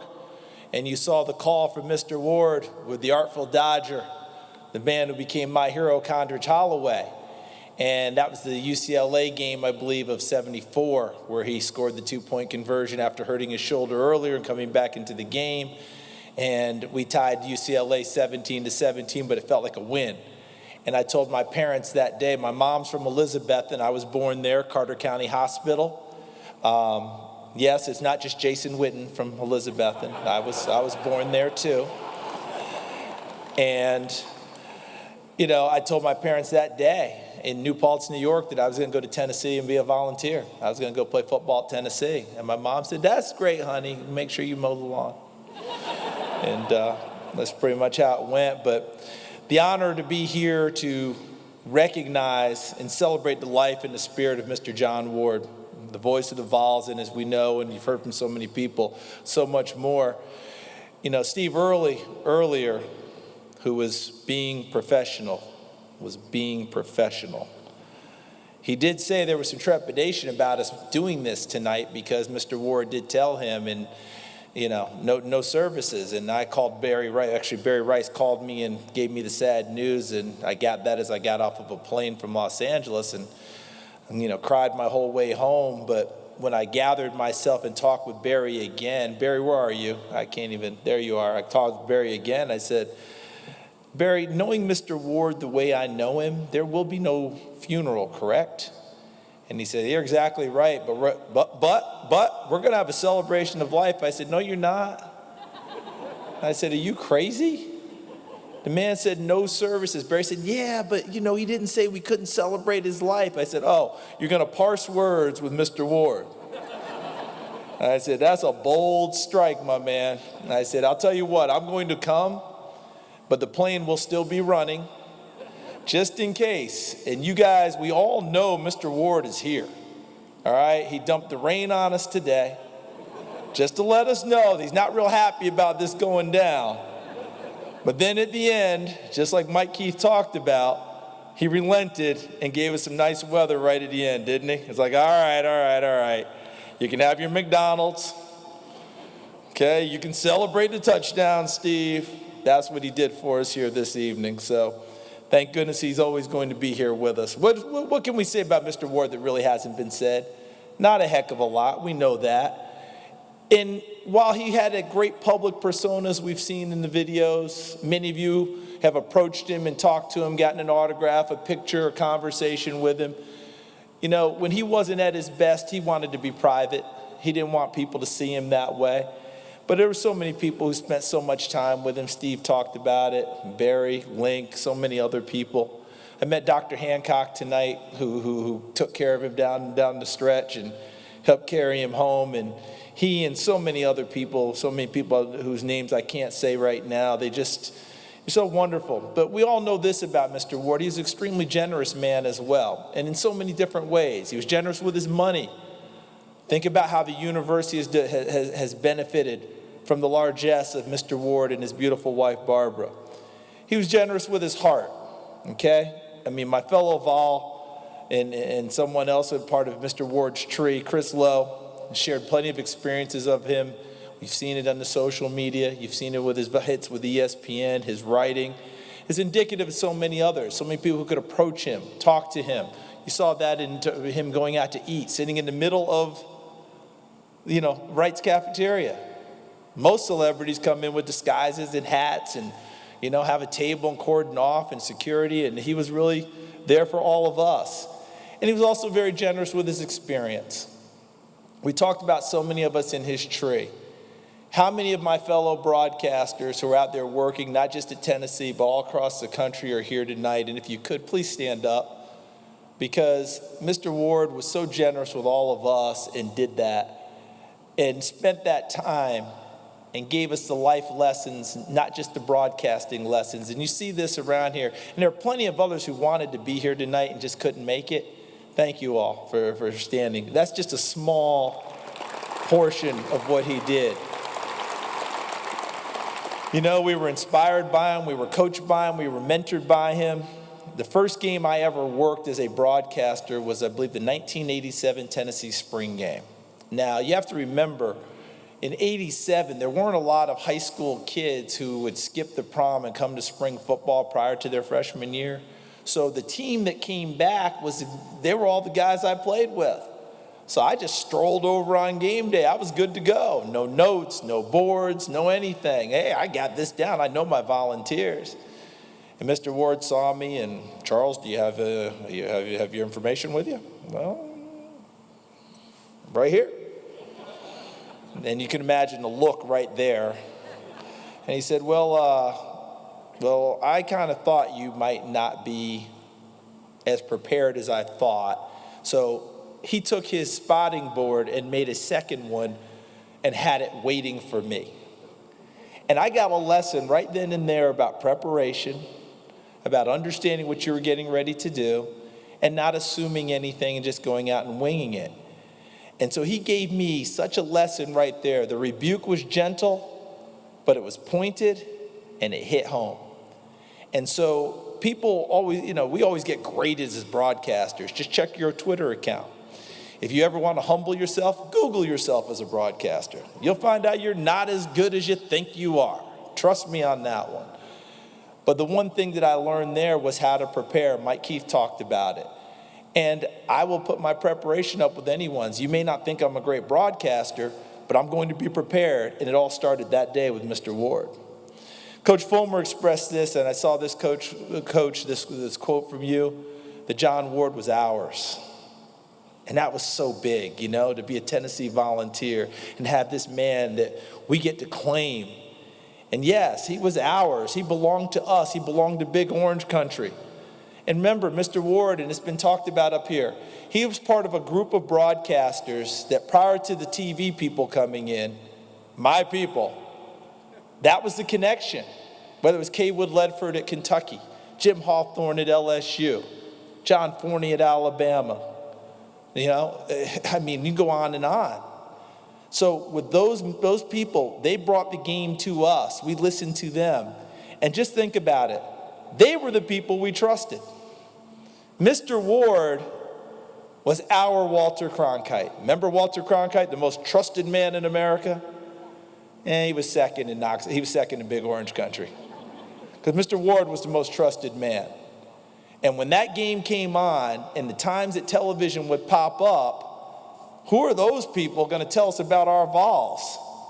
TV volume down, radio volume up. Mr. John Ward, Mr. Bill Anderson, Mr. Bill Justus, Mr. Bert Bertelkamp, they know us. That's who we're going to listen to. And it continued all the way.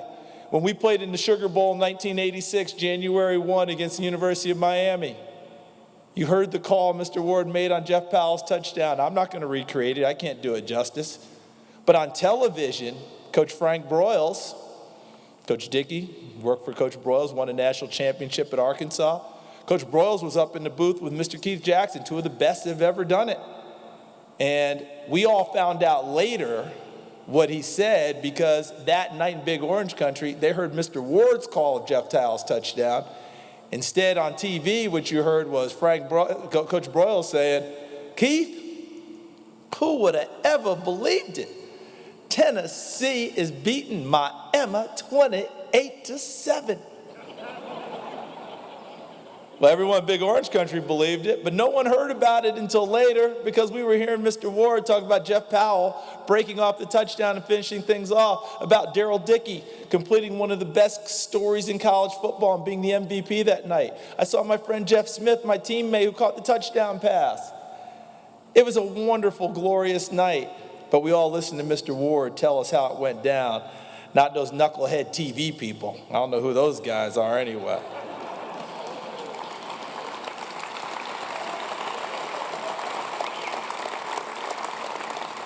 One thing Mr. Ward gave us, he gave us honor, he gave us pride, and I would dare say legitimacy. If you were a player, football, basketball, you became legit when Mr. Ward called your name in a game. That was a big deal. That means you made it. My relatives in Elizabethton, it's almost like they didn't believe I was here until I heard from, hey, John Ward called your name. You're here. Yeah, I know. I've been going through two-a-days. I get it. But as a program, as VFLs, as Big Orange Country, he gave us the feeling that we could walk with kings. He was the man behind the mic, and when we went anywhere, they knew Mr. Ward. And, oh, Tennessee, John Ward. He allowed us to throw our chest out, walk with our chin up, walk with a little bit of a strut. I know the word swagger now, but I'm still going with strut. Okay? We were as good as anybody in the country. In fact, we knew we were better than anyone in the country because we were from Tennessee. So in closing, folks, the honor of me being up here, the loss we all feel, the loss that I feel, this man gave me great opportunities. And he checked in on me all the way through. But just think about all of our lives and how they're marked with Mr. Ward's voice. I bet you remember where you were with births of children in Touchdown, Tennessee, or Bottom that same night. Celebrations all the way through where you planned around them because Mr. Ward's going to be on the radio, so that party's got to be over by 4. Graduations, first dates marked by games Mr. Ward called. Weddings, and who in the heck plans a wedding when Tennessee's getting ready to play? Because a number of you have gone to those weddings. Remember the old days with the old earpiece in and do you take? Yeah, hurry up. Oh, he scored! And unfortunately, even deaths. So as we say farewell to our pride and joy, our leader, our voice, our friend, I thought of my current favorite TV show. It's a TV show called Billions. And 2 of the main characters are known as Axe and Wags. In one recent episode, they were actually discussing death. And they were discussing how do you frame it or summarize it. And I thought it was an interesting scene, and it kept running through my head when I got the message about Mr. Ward's passing.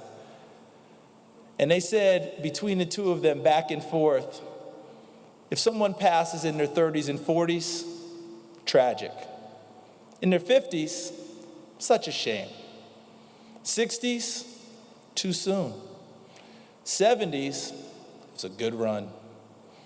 80s, a life well lived. And if they got into their 90s, it was a hell of a ride. So Mr. Ward left us last Wednesday at 88 years old. And it was most certainly a life well lived. But ladies and gentlemen, all of us in Big Orange Country, is there any doubt that he took us on a hell of a ride?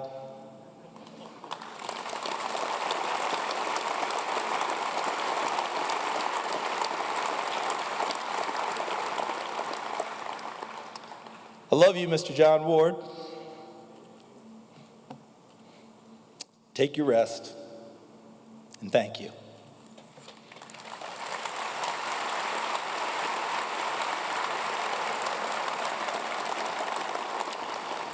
This is normally a spot Bob Kesling would come up, but they asked me to do this. Steve talked earlier about a young man who's the grandson that Mr. Ward never had. And Mr. Ward, as you heard, would give people nicknames, and once you had that, you were somebody. And he called this young man B2. And one time he visited Paris, I guess, and for some reason he became Don Juan after that one. I didn't know Don Juan worked in Paris, but if Mr. Ward said so, it had to be true. Please welcome to the stage now, Ben Bates.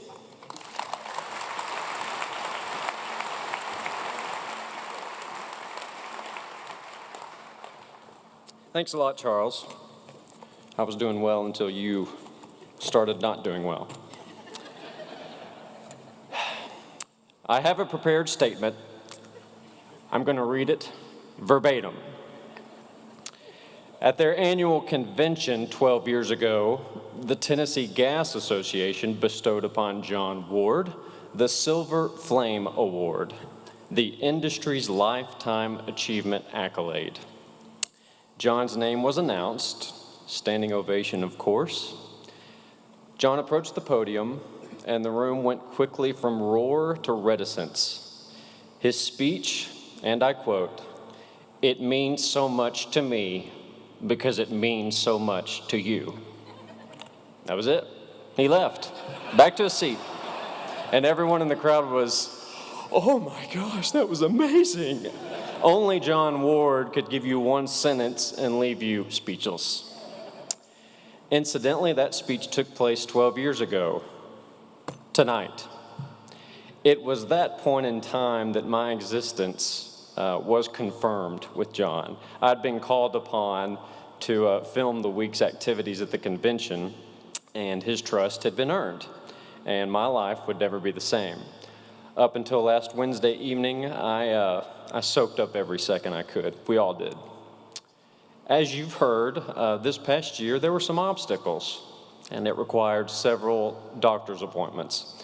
John would often say, "I appreciate all you do, you just don't know what it means." Steve Early and I would often respond, "It means so much to me because it means so much to you." He would smile, and he would say, "That's a good line." Now, about these past 12 years, I was working under Barry Rice and Link Hudson at the Huster Broadcast Center, and I was really just waiting for Ward to show up. That's really why I showed up in the first place. That's the truth. My first experience with him walking into the room, I couldn't believe what I witnessed, because I just never knew what to expect. So he walks into the room. Barry Rice had requested he be there for a voiceover for a feature. Ward walks in and he says, "Are you sure you want me to do this? I've not had much experience in the broadcasting industry." Sometimes he would walk in, he would grab a trash can, if you recall, hold it up to his mouth, and create an echo. "Wherever you're listening, your attention please. I have entered the room." I couldn't believe it. Is this really happening? I expected something different. An introduction to John typically meant answering the question, "Where do you hail from?" And then he would proceed to make a connection with you. I lucked out in this regard. My hometown of Chattanooga was home to Ward's personal tailor, Yacubian. If you saw John ever driving around town, more than likely there were a couple of Yacubian hanging bags in the back seat. John informed me on multiple occasions I might be able to afford one sock from that store. What I began to look forward to the most was when Ward would visit adjacent to the lunch hour. My first Ward lunch was Frussie's Deli, which at the time was located on Moody Avenue in South Knoxville. Now, as much as he would have you believe that he was the guy who knew where the restaurants were, this was Barbara's discovery, not John's. In fact, when friends told Frussie's owner that they knew John Ward, he would respond, "Oh yeah, that's Barbara's husband." John got a kick out of that one. There was one particular drive to Frussie's that was not the most efficient. Ward was behind the wheel, and we headed down Neyland Drive to hop on James White Parkway. "Tell me where to turn. Where do I turn?" I hesitated, and we were immediately on 40 East. Golly bum, I hope there's someone here, somewhere, to turn around before we get to the Biltmore. I can't believe this. Per usual, though, a wrong turn ended up as a history lesson driving through our community. Assuming we made it to the restaurants, meals with Ward always ended the same. He demanded the check, no exceptions. Besides, if I bought his lunch, he would not be able to constantly refer to me as a freeloader, his term of endearment. And he wouldn't be able to use this new stationery that he had invested in to write me a letter with freeloader incorporated into the logo. He really seemed to have a lot of time on his hands. But I was determined to do something. John and Barbara ate at Foothills Milling Company on Thursday evening at 5 p.m. every single week. I decided I would buy them a dessert, strawberry shortcake. After all, I can only afford one sock at a tailor. I can't possibly buy the whole dinner. The plan was in place with assistance from Foothills staff. And that evening, Barbara sent me a text message with a very large thank you. Victory was mine. So I thought. The next morning, I receive a call. We just got back from spending the night at the emergency room. The doctor said we were exposed to bad strawberries. Thanks a lot. Always one step ahead. If you were unable to answer John's phone calls, well, even better. It's my opinion that he had 2 scripts ready for each phone call. One for a live conversation, one for a voicemail. And the voicemails were better, succinct and superb. 4:30 a.m., sat. I can't believe you're dodging me. Click. B Square, I hope your vacation is going well. You are missing, but not missed. Click. Where are you? It's snowing. I'm over here at the top of 17th Street sledding with the 18 to 24 demographic. Come immediately. There's 100 more of these, but in the interest of time, I will move on. One of John's real passions in life was the Great Smoky Mountains. He loved our mountains. He could tell you about any trail, its rating of difficulty, the views each offered, but his favorite hike was Mount LeConte, Vium Alum Cave. Hiking LeConte was even an annual birthday tradition for him. I, of course, had to see it for myself. Because why not? He talked all about it, and I wanted to do anything he considered neat, and he was right. I took some pictures, posted them on Facebook. Within minutes of posting, I get a call. That's a real nice photo job you did there. You apparently went to the visitor center and took a picture of a postcard. You're not fooling me. Always one step ahead. There's no telling how many people were influenced by John's love of the mountains. Just this past fall, Ward encouraged Barry Rice to check hiking Mount LeConte off of his bucket list. A few days later, Barry Rice and I are on our way to Mount LeConte. We couldn't have been more proud, and Ward could not have been more entertained once he learned the time it took for us to complete the hike. Somewhere along the line, I became the official golf cart driver of the Wards, from their vehicle to the gate of Neyland Stadium. Truly a career-defining role. No, I'm serious. Career-defining. My Saturday morning would start with a phone call. If we decide to come, we'll probably leave at 9:40, which would put us there around 10:17. I'll keep you posted. Hours later, departure imminent. We'll be there at 10:17. No rush. If you're not here, we'll just sit here and read books. I was waiting. I was there. It was always a one-cart parade serenading from the fans. In his divine and borderline mystical way, John always had a real feel for how a game would pan out. The Florida game of 2012 had a lot of hype.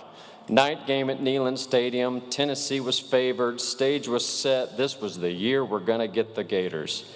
As Ward and I are driving to the gate, receiving the usual praise from the masses, he leans over with a smile on his face, still waving, and says, I sure do feel bad for all these fans. They are not gonna be happy in about 4 hours.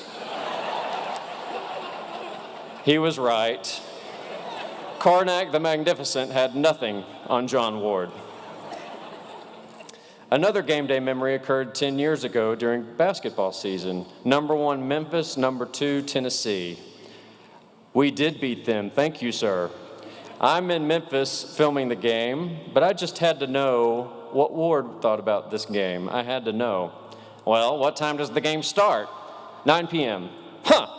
I wouldn't stay up that late to watch both Clintons be impeached simultaneously. Click. Right? Once I came out of unconsciousness and caught my breath, I liked our chances. As has been alluded to earlier, Ward loved basketball. Visiting with Coach Barnes over the past couple of years and observing this past season intently was a real morale booster for all of us. Although there were times on offense John was not amused. Please move, run something, please. Once the Vols clinched a share of the SEC championship, a commemorative T-shirt and piece of the net were promptly delivered to Ward that night. I'll give you one guess what shirt he put on last Wednesday. Some quick items of interest. Favorite movie, Sound of Music, which is pretty handy because according to John, it was the last movie he ever saw or watched in the theater. Favorite vacation spot, Victoria, British Columbia. On one visit, he and Barbara ended up having tea with actress Jane Seymour, because of course they did. Favorite sandwich, Turk-Let May. That's Ward for turkey, lettuce, mayonnaise. Favorite flavor of ice cream, Niller. That's Ward for vanilla. Favorite singer, of course it has to be Sarah Brightman. He and Barbara saw her perform live in Phantom of the Opera while traveling abroad. Still playing in his vehicle right now, Sarah Brightman's Christmas album. Favorite beverage, a cold glass of good buttermilk. Favorite dessert, cheesecake, but not just any cheesecake, the cheesecake that came from our original founder of Frussie's Deli. Every day started with the Wall Street Journal, and there were always letters from friends and family. One really crazy fan sent over 20 postcards to John over the past 11 months. I mean, we had some real interesting characters. I brought them with me today. That fan's name, Charles Davis. Charles, VFL is an understatement. I should also tell you that I had to translate your handwriting on numerous occasions because your handwriting is goofy. We've talked about nicknames this evening. As has been discussed, there were many. Very few people know what Ward's nickname was in college. It was Hawks, because that's what his fraternity gave to him. H-O-X, Hawks. His little brother, Bob, told me that. Bob is in Charlotte, and he was giving me some insight into his college days. Ward, as you can see in the photograph, had a very serious connection with notepads, and he would leave little notes behind. Hawks was just sort of his secret calling card. Other nicknames of interest that you people may or may not have known about, Phillip Fulmer, Daryl Dickey, Inklutson, B period, R period, Ice, Kesling, Chris Fulmer, Razzmatazz, Marie Antoinette, Dr. Elliott, Melvin Dean, Chump, Barks, Don Juan, Pantaloon, Grime, Dick Hume, Squirrel, Kim Alexis, Bypass Deadbeat, Sir William Whitehall, Michelangelo, Salvation. Most of you know who you are, and some of you don't. I almost forgot one, Catfish. Catfish, the nickname of legendary longtime SID Bud Ford. Bud couldn't be with us tonight, so it's my honor to tell you why Ward called him Catfish. Big mouth, no brain. I'm sorry, Bud. I know I'll pay for that later. I'm not even sure John really knew my first name or my wife's first name. She was nicknamed after our first date, and he had gone through a document of, her name's Maggie, M-A-G, and put 2 pages stapled together of words that started with M-A-G. Like I said, plenty of time on his hands. About 2 years later, John would read from 1 Corinthians in front of our friends and family at our wedding. When I made the ask, I fully expected, I appreciate your asking, I can't do that. Instead, he said, now, if I do it, I'm going to want to use the King James Version, and I'll probably want to switch out the word charity for love. I think that might be more effective, if I do it. John was at the church for rehearsal about 5 hours before everyone else got there. He insisted with the wedding coordinator that no microphone be placed at the podium. You can imagine the acoustics and how powerful that ended up being. But he shared his reasoning for that in the following years. By not using a microphone, people would listen more intently. And he wanted them to hear every single word of the scripture. We heard every single word. As a man of faith, John always welcomed a good prayer, and prayer was imperative this past year. We gathered back in November for a Thanksgiving week meal at his room that he absolutely did not want us to do. As he did on several occasions, John asked Link Hudson to deliver the blessing. Powerful, uplifting, John was moved to tears. That was incidentally the Monday before the Vanderbilt game. That Vanderbilt game, the idea of John being our legend of the game and being honored on the field was discussed about a month prior. What if? Would he do it? In front of us, the initial answer was, ain't no way. But as we've learned since in private conversations with others, he was going to do everything he could do to get on that field and rise to the occasion.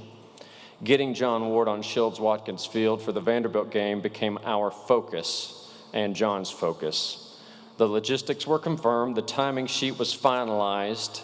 We weren't going to tell anyone. We couldn't promote it because we just didn't know if he could do this, but we were prepared.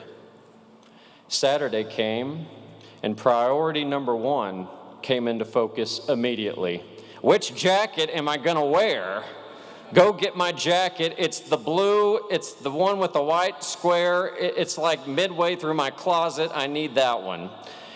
Everything went off without a hitch. Was there ever any doubt? Per usual, John was in complete control. We were the ones losing our composure. As John pointed out, once we got back to his room, even the Vanderbilt fans were clapping. It was a win for Ward, it was a win for Team Ward, it was a win for Tennessee fans. And if he doesn't look in complete control in that picture, I don't know what does. 1 week ago today, Team Ward gathered for one last huddle. We laughed, we cried, we needled one another. We even needled John a little bit. He could hear us. At 7:14, I told him the rundown of the roster in the room. I told him to feel free to go whenever he was ready. Right there, he went. Still in charge, on his own terms, complete control to the very end. The biggest thrill of my life has been to know John Ward. I do not believe it, but it happened.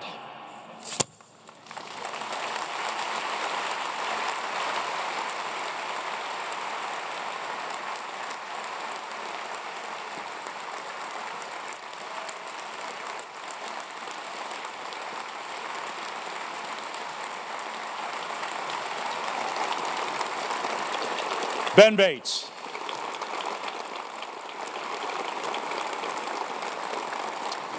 Thank you so much for being here tonight. It was a great way to celebrate the life and times of John Ward.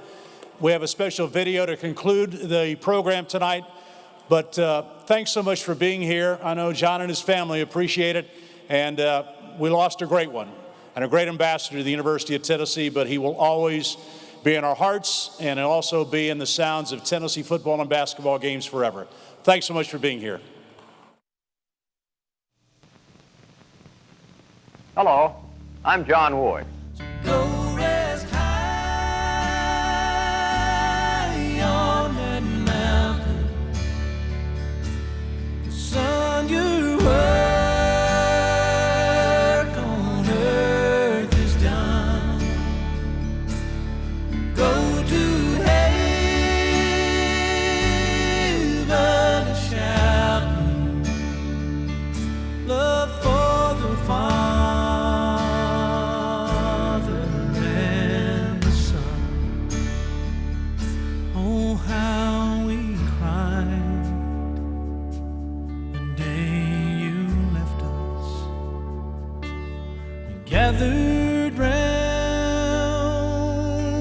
grave to grieve.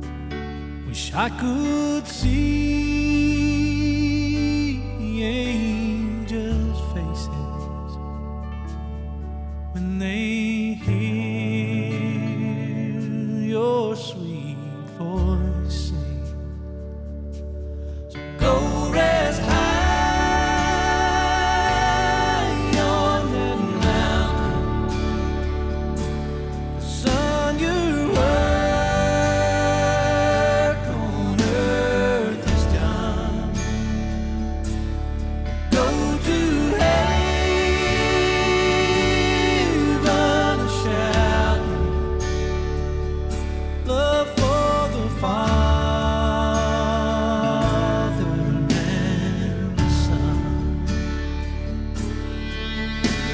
Last summer, they came to me and said, we want to know exactly what kind of testimonial or special day you want. My answer was none.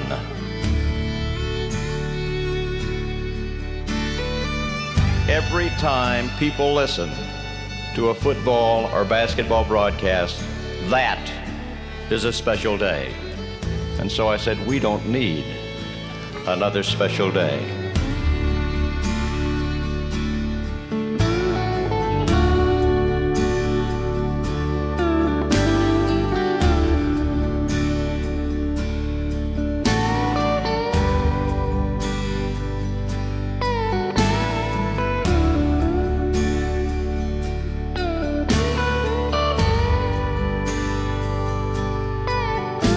What more can you ask?